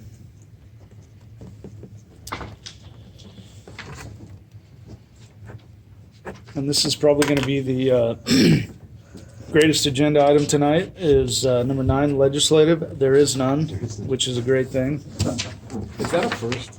I think so. I've been on the council, what, 6, 7 years? And Yeah. I can't remember ever having that. Typically, July is one of the only months where we don't have it. Right. That's a good thing. Action items. 10A, League of Oregon Cities priorities. Yes. So, council, we, basically what usually happens is they send a little ballot-oriented piece. They didn't have that. I looked everywhere for it, couldn't find it anywhere. But what I do have are these slides. I know, Adam, before you go to sleep, I gotta go back to the slides. Just hang there, stay, some no-dos, right? I'll get some for you. So, let me go back to these priorities here. And I will just real quickly try to go through these. Because there's descriptions, those were online, it was a 17 or 18 page document. Council can clearly go back there. We do have time, but I would like to be able to submit these soon. If anybody has reservations or concerns, please let me know. Again, I think the deadline is September 29th. Here are the broad headers, the big pieces that are happening. Under community and economic development, infrastructure funding, of course, we're all interested in that. I reported earlier that the ask was 165, I think, million, which is a drop in the bucket based on assets that the state has. Just as an example, to give you an idea how much that is, the city of Brownsville has $58 million worth of assets, just the town our size. So the ask for the state legislature by everybody in the state was 150 or 165 million, which they said no to. Governor Kotek wanted like 98 million, they said no to, and we ended up with like 68 million. So this is always a push because we're grossly underfunded in that infrastructure, in the infrastructure that we already have. Let's see, we got shelter and homeless response. That, again, that's going to be impacted more than likely to a degree by the Supreme Court ruling, but not totally. Employment lands, readiness and readiness availability of lands, economic development tool, full funding and alignment for housing production. Okay, other priorities under general government, restoration of recreational immunity. I said we talked about this a little bit earlier. That's going to be very, very important for cities and counties and the state itself to afford recreational opportunities for our citizens of the state. Behavioral health enhancements. There's some things that are being restructured in law enforcement that primarily deals with that, and also supporting folks in times of crisis and need, and then continued addiction policy reform around that House bill that was passed a couple of years ago. Energy and Environment Committee, building decarbonization, efficiency, and modernization. It's going to be a big topic. Investment in community resiliency and climate planning resources, addressing affordability challenges from rising housing costs. Just keep it to myself. Okay, finance and taxation. Well, we shoot ourselves in the foot and wonder why we're there. I said, okay, it's off my chest. Finance and Taxation Committee, lodging tax flexibility, marijuana tax, alcohol tax, trying to do reform on taxation for a very, very long time. Some of these are relatively new taxes. I would say that probably the lodging tax and the marijuana tax, I would consider those fairly new. But there's a lot of folks, anytime there's money, it's like Shark Week with chum in the water. The sharks come and try to devour it as quickly as possible. Broadband, cybersecurity, artificial intelligence. Oh my. We can't get computers right, but now we're going to embark on artificial intelligence. This ought to be good. Digital equity and inclusion, cybersecurity and privacy, resilient, water, future-proof broadband infrastructure, planning investment, and AI. Don't know what they're going to do, but I know that Congress already messed up with the internet, so I can't imagine that we're going to do anything better with AI. So hope everybody likes robots. Okay, Transportation Committee, 2025 Transportation Package. Again, that's an infrastructure package. The infrastructure package that they did get, it was interesting to note that the League of Oregon Cities put together a last-minute survey last short session, trying to get shovel-ready projects, which aren't projects that the city of Brownsville could afford, right? Because engineering is typically 15 to 20% of a project. So if, for example, you have a $1 million project, you're out $200,000 on engineering. That's a lot for a city our size. So we don't have shovel-ready projects. But of the people who did, they had in almost a week's worth of survey, they had $90 billion worth of need. And they only funded a fraction of it. So it looks like the League of Oregon Cities, what I suggested to the league was, it would be better if you could get that survey done like now, send it out now while we're not in emergency in legislative session, so that the small cities can weigh in. And when I say the small cities, I mean all the cities under like 25,000 population. That's not been done yet, not to say that it won't be done. But again, I just am pointing this out because there is a large gap in, if you look at our state budget and you look at our state priorities and what we're funding and what we need to fund, there is a significant gap in infrastructure planning. And that's not a political statement, that's across the board. Funding and expanding political, public and intercommunity transit, a shift from the gas tax to a road user fee tax. This is all in the whole electric infrastructure. If you look at the energy bill from the national standpoint, you'll see that this has been going on in Oregon since I've been in Oregon for about 17, 18 years now, where they're trying to tax people on, charge you on the miles that you drive. And so with electric cars, they're trying to redo some of the code, which has already been done at the national level. So I think they're trying to make some of the things dovetail with the state code. And then livability issues, community safety. Water and wastewater, again, we see infrastructure pop up here, place-based planning, and then in training apprenticeships. Guys like Carl and people like Carl and everything else are in short supply. A lot of our younger generation is not going into the trades and not going into these vital services. We have been extremely fortunate, in my opinion, and some people won't agree, and that's fine. I'm used to it, it's okay. To have Carl here for all of these years, who is highly certified and an excellent operator. some communities don't have that. Some folks leave for greener pastures. So they're trying to get an apprenticeship around, which I do. That is one thing that we absolutely would support. So anyway, those are the priorities. What I'm going to say to council is you have plenty of time with the recess coming up in August. Look them over. If you have any information or information requests or need additional, stop in and let me know, and I would be happy to research those for you. Adam, if you would like to wake up and continue. Is that the it? meeting. Okay, let's make sure you're done. Okay, moving on. Next up on the meeting agenda, item 11, which is discussion items. Looks like item 11A. We are going to table that until September. And item 11B, June financials. Is there any discussion on this?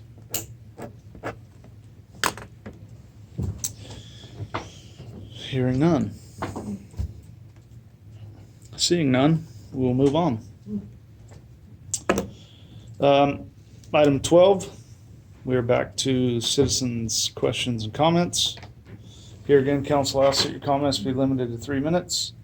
Per audience member, please state your name and address prior to speaking, and please keep your comments respectful and pertaining to city business.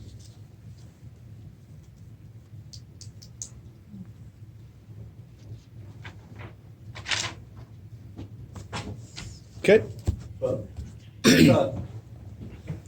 I thought there was going to be a discussion On, Patrick Starnes, 122 Putnam. I just wanted to get an update. At the last meeting in June, I was the last speaker, and I asked, what's the calendar for that big to-do we had last time? And you said maybe September? I did. And because you don't have a meeting in August, and you also said you were going to call the city attorney on Thursday. So I just wanted to hear. Okay. Do I wait here? No, go ahead, Tim. That's fine. I'm windy. Everybody knows that. Mayor, if it's okay if we suspend, can we suspend the public comment? Are you okay with that? Yeah, that's fine. Do you have an update here? Yeah. Okay.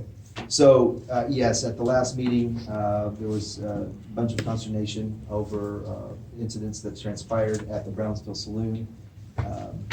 And yes, Mr. Starnes, you did ask for a timeline. I felt that when you asked for that timeline, as did Mr. Don Lyons, who's also in the room, I felt that was appropriate. I moved kind of heaven and earth to get this thing done as quickly as possible. Council will have found in the packet tonight the city attorney's report and then a report that I wrote along with several documents from folks that we received in the agenda report too. As we looked into this, just kind of an anatomy of what happens here, I do mention this in the report. Council sent me forth to take a look at the situation and to determine what the best course of action is alongside the city attorney.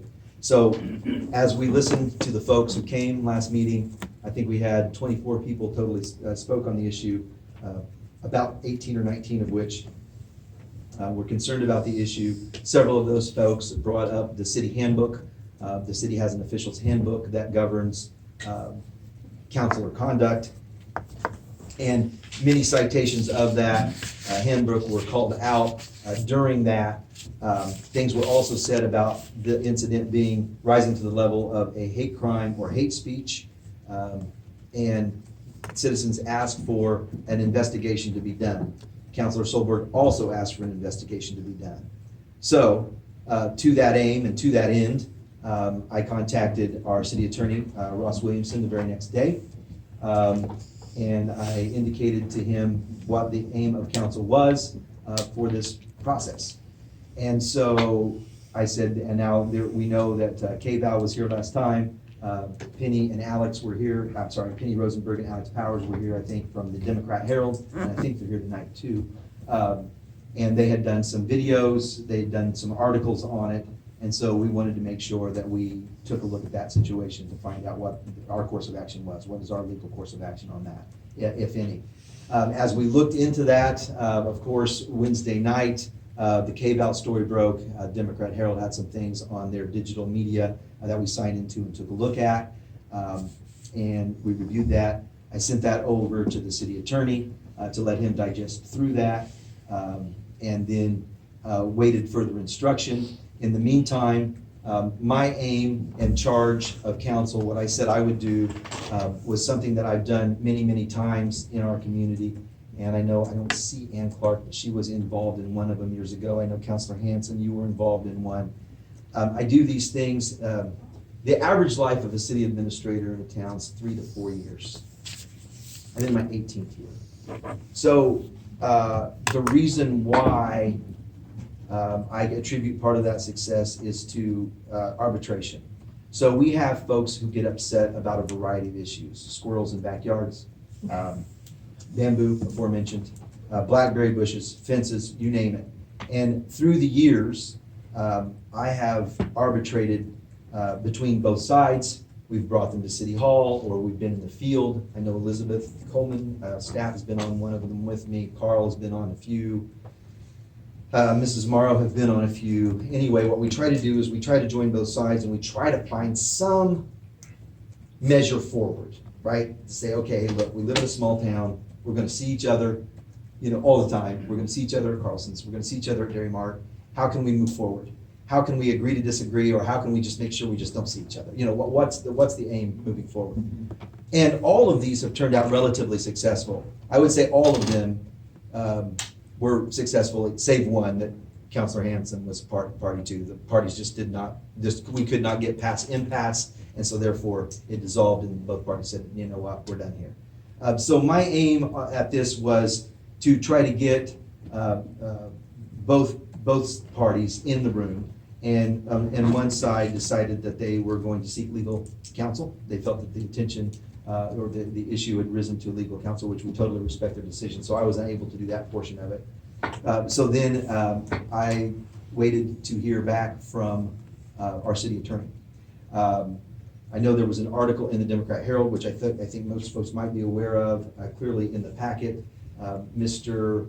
Williamson recommends to the city council, basically, and I don't have it on me, but basically he says that the handbook that was quoted is not applicable in this situation. The handbook is about interactions between council members and other boards that they may be on in their official or unofficial capacity. Any issue that happens on a private matter is theirs, as long, and then I say in my memo, as long as it doesn't intersect with a legal issue for the city.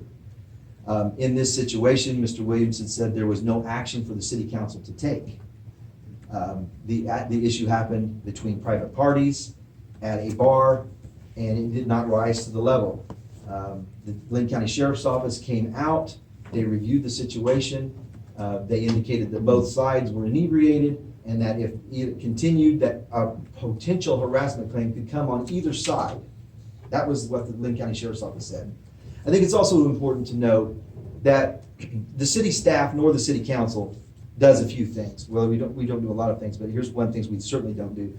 Anytime it's a harassment issue, if it's a hate crime or hate speech, any of those things, that's nothing that the city staff or the city council deals with. That is a law enforcement issue.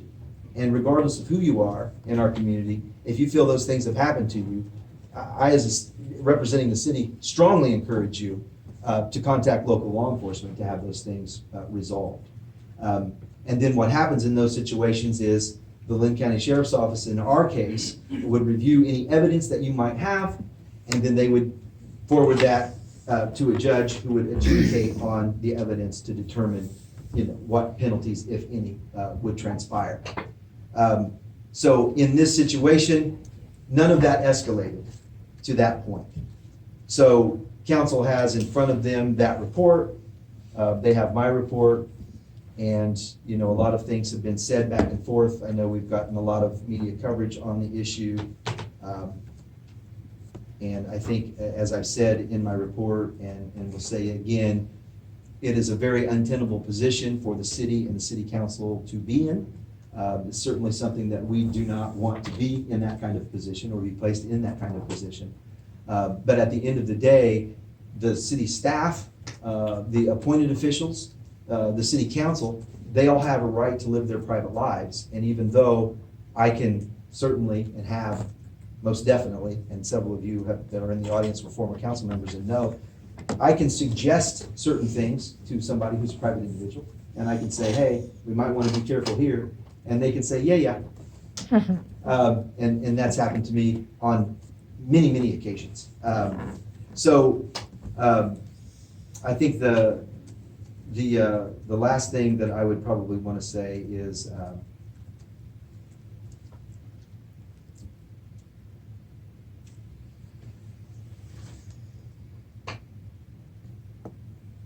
I think, I almost broke out in song, I almost want to just sing Stand By Me. I mean, it would be so apropos that it's Stand By Me Day.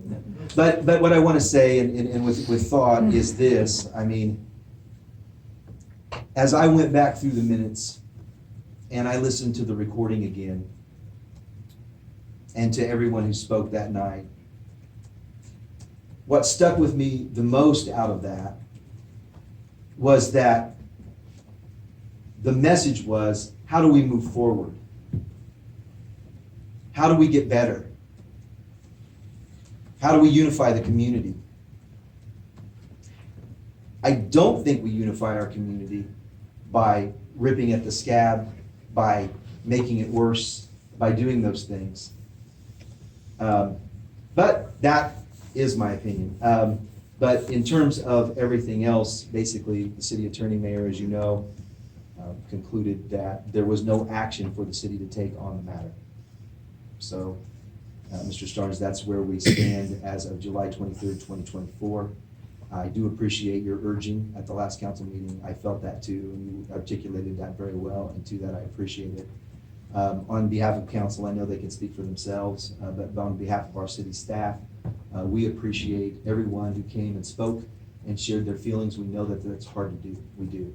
Some of you had probably never spoken in front of the public before, and some of the things that we heard were absolutely beautiful. I know Laura Leda left the room, but I've done this for a very, very long time, 32 years, and I've seen a lot of public comment periods, and I thought her message was beautiful, in what she said. And we certainly, to the council person sitting on this dais right this second, staff members included in this room, we want everybody to feel that Brownsville's a great place. Harkening back to Starnes' comments about Stand By Me, people love our community. We love our community. We've had many people over the course of the last 5 years move into our community who absolutely adore our community. And for that reason, we feel that we still are that welcoming place that loves all involved. But sometimes situations transpire, like the one it did last month and over the last few months, and we have to make some tough decisions in how we're going to move forward. And what my hope for our community is that we can do that in a way together that makes sense. And as as I quoted, which I usually don't do, but I like quotes. Councilor Chambers will know that's true. But I did quote Mahatma Gandhi. And Gandhi's quote is, I think besides Martin Luther King Jr. and maybe Mother Teresa, Mahatma Gandhi's those are probably the three most people who are synonymous with peace, I would say, in my opinion. They're in my top 5 anyway. Mahatma Gandhi said, be the change you want to see in the world, right? And I think that as a community moving forward, that's all of us can do, is be that change. And whether that change is to be upset about it, be upset about it. And if that's to be okay with it, then be okay with it. If we're mad about solar farms, be mad about solar farms. If we love the solar farms, if we be for solar farms. That is the beauty. That is the beauty of America, that we have a First Amendment right to be outraged, to activate, to invite the news media, to make comments, to hold people accountable, whether it's people on the street or people in these seats or people that are appointed officials. That's our duly right as a citizen to do. And it's amazing to me that in a community of 2,200 people, plus or minus, that our republic and our democracy is so alive in our community. I know that folks say this, and I know that it gets glossed over a lot, but the Lynn County Sheriff's Office said it at the last meeting, and I think the meeting before. our council meeting, and I know Mrs. Hughes is here, and she said it at our last meeting, come to council, she said. She's been coming, she's new to the community, loves the community, been a part of our community. Come to council, see what's going on. And, she said, there's not a lot of people that come. Well, for a town our size, Deputy Frambies will tell you, Deputy Hardy mentioned it, the meeting before, we have the most people that attend our council meetings on an average basis than all the other small towns in the county. So to that I say, kudos to Brownsville, way to be involved with your government, way to let the city know what your concerns are, even so some of those things we can't do things about, some of them we do. We are here as a staff, we are here as a council to serve you, which we take very, very seriously. And we try to get to yes, as I've said many times, on things. We work with folks on our nuisances, and we try to do it together. And my hope for our community mayor and council is that we can continue down the path that Brownsville's always been on, which is one of trying to come together through very difficult times. And I think this is one of those.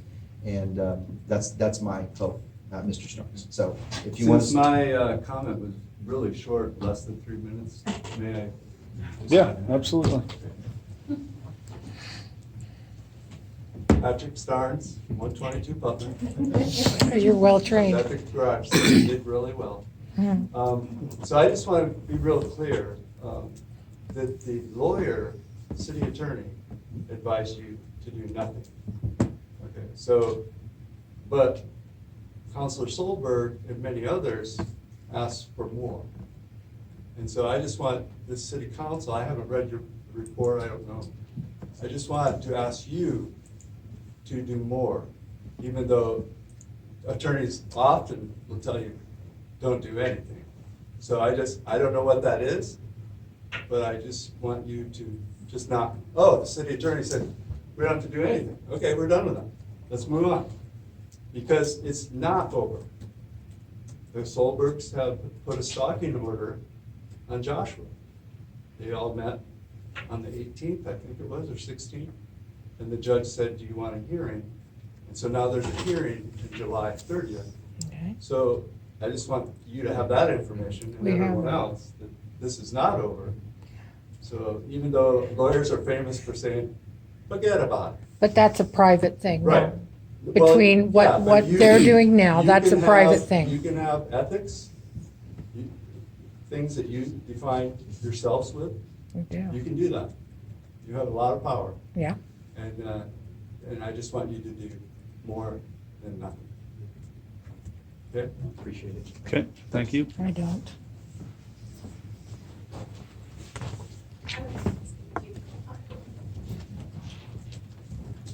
My name is Lily Giannone, 401 Moyer Street, and just because of the quote from Gandhi, I figured I'd ask,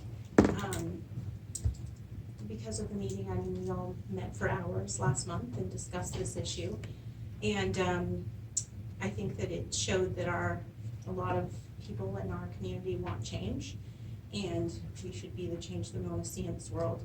And so just to follow up with what Patrick said, our community is begging you, and Mr. Solberg asked as well, to evaluate the city's and the city council's reaction to the community's feelings. I had a neighbor approach me after the meeting and thank me because they felt safer as an LGBTQ member in the community, and educate me on how they felt living in our community. And I just think that there can be more to be done to show you don't have to express your personal opinions about people's lifestyles, but I think as a city, there should be a stance about how we accept all in this community and that all are safe to live here. And that's all. Thank you.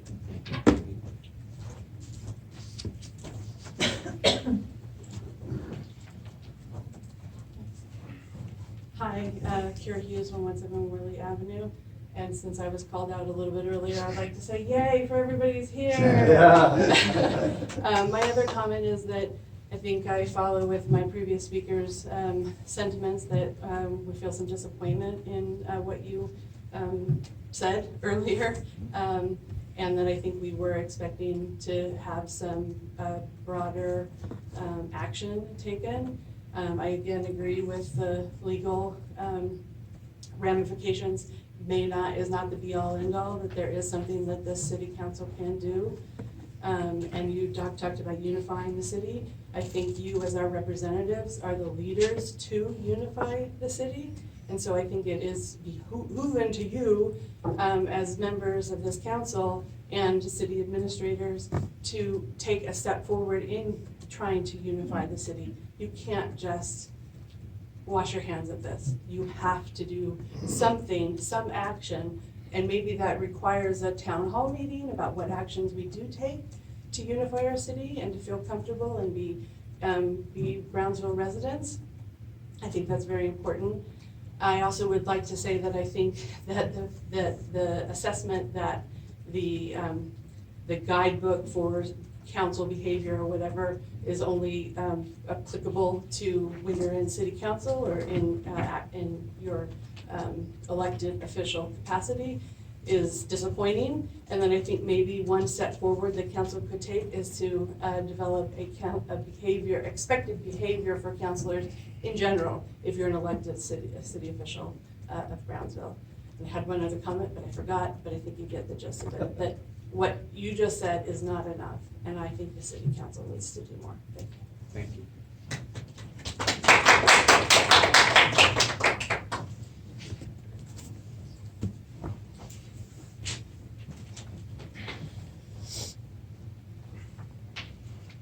My name is Michael Perkerson, and I live just out of town. I have a shed address, 33838 Glen West Drive.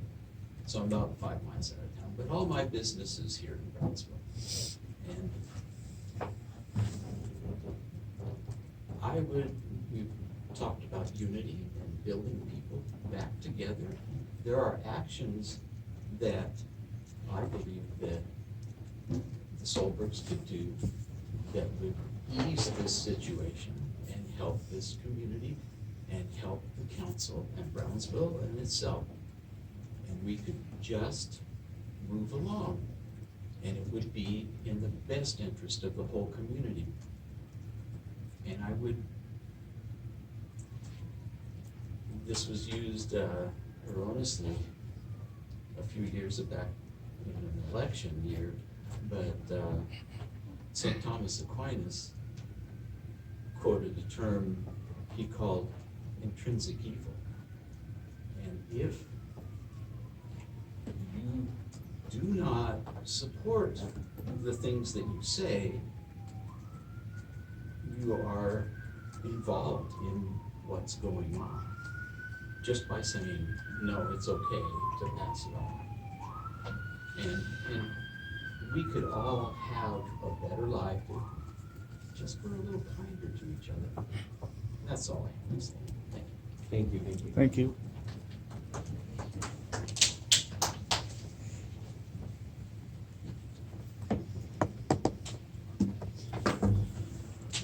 Okay, anybody else for citizens' comments?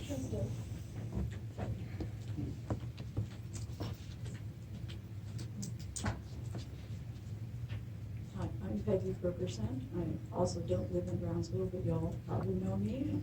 My husband and I have lived here for over 49 years. I was a founding member of Sharing Hands. All my kids went to Central and graduated from there. I've been active in the community for a very, very long time. And I think the thing that really struck me when I read Councilor Hanson's comment, and I took a little bit of offense at saying that there was an attack on Trapper. Unfortunately, I was not here at the last council meeting, and I did not consider it anything political. We were camping with my kids and grandkids, so I was not able to attend.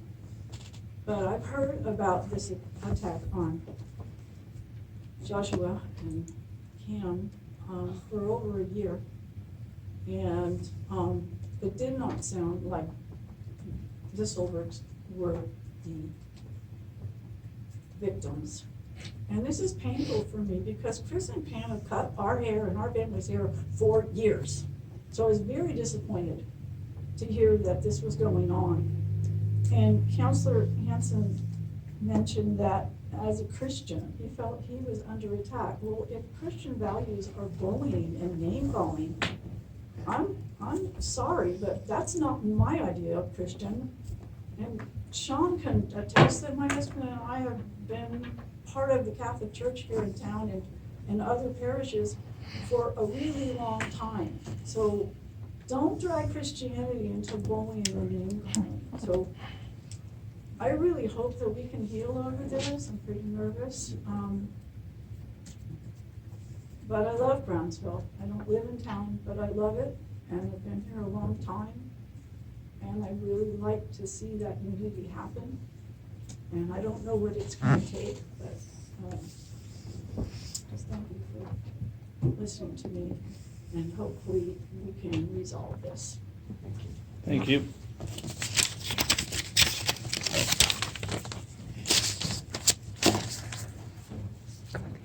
You know, for a mom to have to listen to all this, there's two sides to the story. I don't understand all the newspaper and all these people are getting up. There's only one side to the story. None of you guys were there. And my daughter-in-law has had her heart broken. She asked Joshua to forgive her, which in my opinion, they both were wrong. They both were saying something to each other. You can't just say this word. He said terrible words to her too, and I haven't heard anybody in that group say anything about my daughter-in-law's feelings and how she's cried, trying to make up to Joshua. If you watch the video, she said, "I'm sorry, let's be friends, let's patch this up," and he did not want to. She did not want to get the restraining order. Pam, She wanted to can you lower your voice, please? try to be friends with him. Yes. And all I've heard is one side. And I know all you guys too. And Trapper is not a bad person. No. And neither is my daughter-in-law. She's been taking care of her mother with Alzheimer's. She just had her put in a facility. I mean, come on. There's two sides to the story. Maybe Nicole and Josh, if we could get them together and get this settled peacefully, it would be great. But I'm sick and tired of hearing all one side, okay? That would be good. Yes, it would. Together. And start out fresh. Right?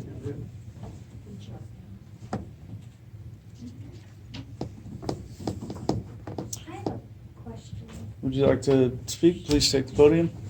Please state your name and address. Yeah, Alan Corley, it's up at Calpria, 111, I haven't memorized it yet, sorry. I'm new. If there's a restraining order or some kind of order against someone from council side to someone living in the city, that does disrupt that person's ability then to effectively work with the council? Yes, because he can't be here to. May I answer that question? Um, As to that? Yeah, that'd probably be a Has- question for the sheriff's department. That has nothing to do with me, so that doesn't, Okay, that was just, that's why I had a doesn't restrain clarifying question, that's all. anyone from being here Sure. or restraining order, because I am not involved in the restraining order. So he would be able to be. Absolutely. Okay. My understanding was that it was No, different, so I'm that's why not I wanted involved. to. I am not involved in it at all. Okay, thank you. Thank you.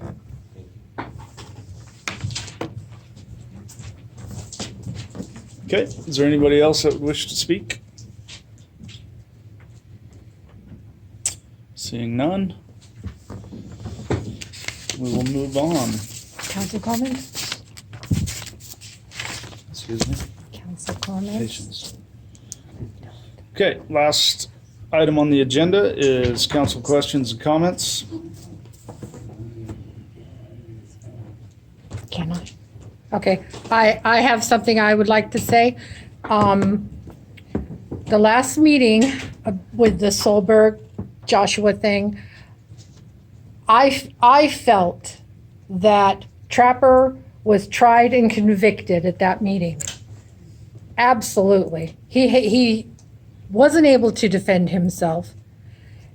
And if anybody saw that video, it wasn't them that were saying the filthy words. And also, the side that is attacking him and Nicole, you always have this banner says choose kindness. I've not seen any kindness from your group. There's no group. Patrick, please hold your No. comments. You had your opportunity. Thank you. It is a group. But I've not seen any kindness given out. And we were asked, Mr. McDowell was asked to investigate. He investigated, talked to our attorney. I don't know what all else you want. You want us to hang Trapper, basically, is what you want. I feel like that's the only way you will be satisfied. Counselor Chambers, if I may. I'm sorry. Go ahead. Well, again. This is Again. frustrating. Again.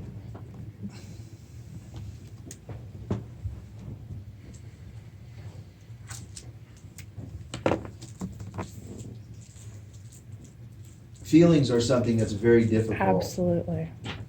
To deal with, because none of us can do anything with how someone feels.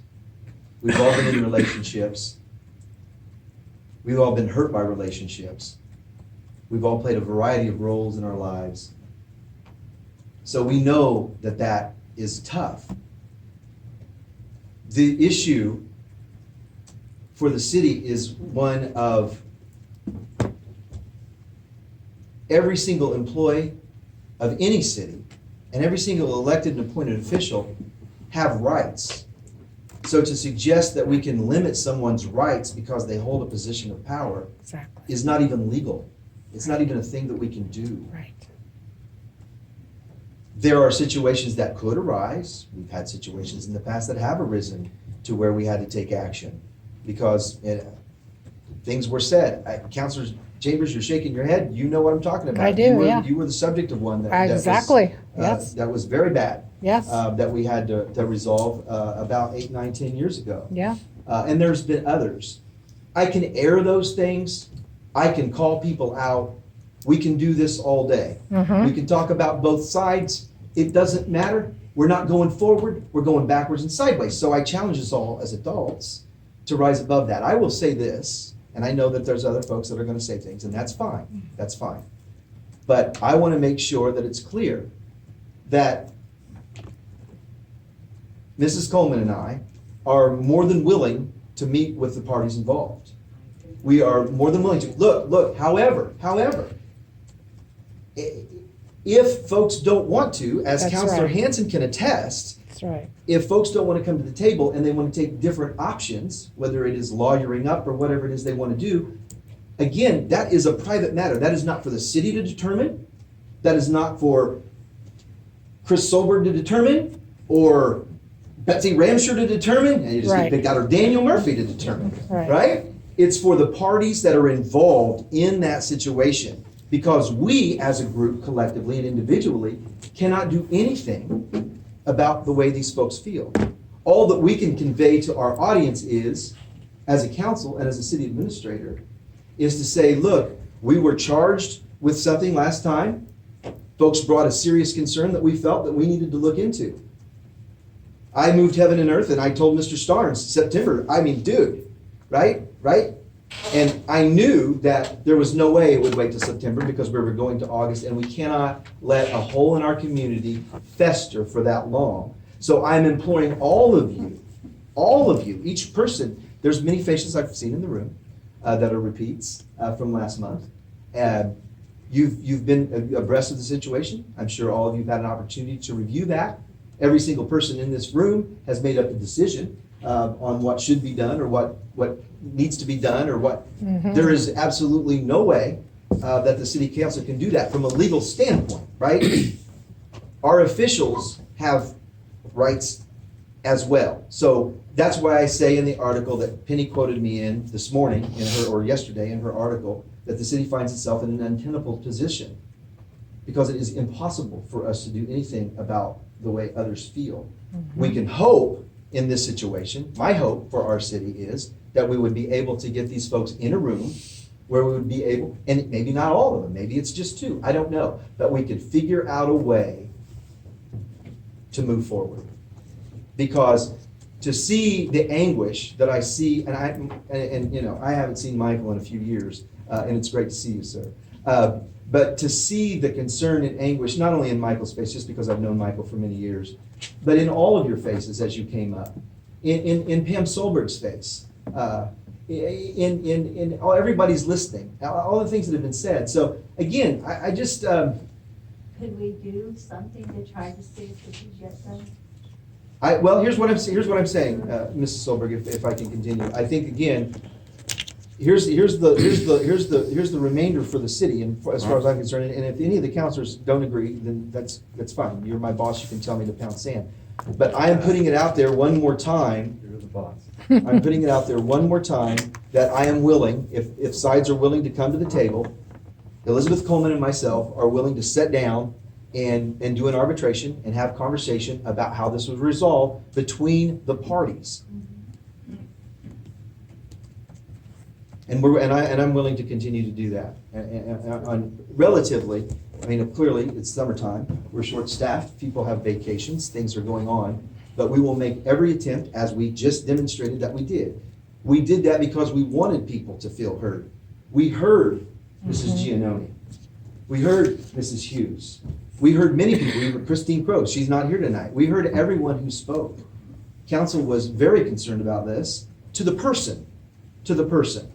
And I'm not, and the reason why I interrupted Councilor Chambers is because if we get to the back and forth, and I'm sorry, I'm not trying to disrespect you, I'm really not. I know, I'm not. I'm just saying that if we start trying to get into the tit for tat and the back and forth, this issue will never resolve. And what I'm hearing resoundingly now for 2 meetings is, how do we move forward? What is our best path forward from here? And in my view, the only path forward that can be here is if both sides can come to some type of mediation where that's done. Because then those folks are going to go back to their folks who are supporting them and talk about what resolution was done, and then everybody can feel better. So again, the offer's on the table. However, when somebody says they're going to lawyer up, I have to respect that, and I do respect that. And I will continue to. But again, open invitation. I have a question. It's not. Please hold your comments. Thank you, Mr. McDowell. Yeah, thank you, Scott. You know, this is obviously an issue that's been on everybody's minds, and you know, it's a tough one. I mean, a lot of us lived in this community for many years, and you know, this is the first time I've ever heard or seen of a situation like this. And that's not to say that, you know, community members weren't from all walks of life for the 40 years that I've lived here. So, you know, some of the calls for unity, you know, to have unity, you've got to, you know, get rid of division, you know, and where does that division come from? Well, in my opinion, it comes from several sources, you know, and it's part of the reason that some people came with a preconceived verdict of, you know, what should happen. And from then on, you know, if that doesn't happen, then everybody's disappointed. I don't think that's right. This, you know, there's no judge here. We are not a jury. And, you know, the court of public opinion is a dangerous thing because, Absolutely. you know, without all the facts, you know, we get all emotionally charged because of articles in the paper and, you know, hyperbolic rhetoric that we hear, you know, everywhere, all types of media. And, you know, it's a dangerous thing. I mean, look at what happened on July 13th. I mean, these things can, you know, spiral That's right. out of control. You know, and Brownsville's always been a very welcoming community, in my opinion, for a very long time. And, you know, to send Scott forward with, you know, some kind of arbitration, you know, meeting is you know, I think we're very lucky. We're very lucky to have someone like him, you know, within our city that's willing to do that. You know, I think we need to be careful with that. going against the advice of our attorney. I think anybody'd be stupid to go against the advice of their attorney. I mean, that's why we pay him good money. But I mean, I think it's something that, we should probably, entertain at least. I mean, obviously nobody wants, these stakes of division, driven into our community. But I mean, it comes from both sides, right? I mean, you can't just hide behind the shield and, start stabbing at people. I mean, it's a small community. The things that you say, everybody, it gets around. It's no secret. There's moles everywhere. And I've lived it for years. I mean, the people that have gone to Central Inn that I have gone to school with, we know it all too well. So, it's not a one-sided issue here. And, to get back to unity in Brownsville, some of those things have to be silenced. And, there's got to be a certain level of, respect for one another and a respect for someone's views before that can happen. The labeling and, the instant preconceived verdicts about somebody just because of their beliefs I think it's disgusting.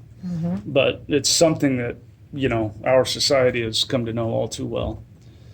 So, with that being said, I would be willing to, entertain this idea. Obviously we need to look at the scope of it. Scott's a very busy man, conducting other city business. So, I think it's going to be a tough thing to do, but if Scott's willing to do it, I think we should at least entertain it and, look into it a little bit. Well, it will be up I to don't know the two whether parties. What's that? It would be up to the two Yes, parties. It's absolutely. not up to us. We all have to agree, and, I don't know that that's a council decision. I think No, I don't think it we is. just move forward with consensus, and if all parties agree, then if we can get together, hopefully maybe we can hug it out, It's usually the best path forward. Okay. So. I will do my best. Okay. I don't know about hugging it. Very good. Well, thank you all for coming out tonight. I think it was very, less contentious than last time, which is good. And I see that as a sign of moving forward. But I think it was a productive meeting. So thank you all for coming. And with that, I would like to entertain a motion to adjourn. I'll make a motion, we adjourn. Okay, motion's been made. Second that motion. Okay, meeting's adjourned. Thank you.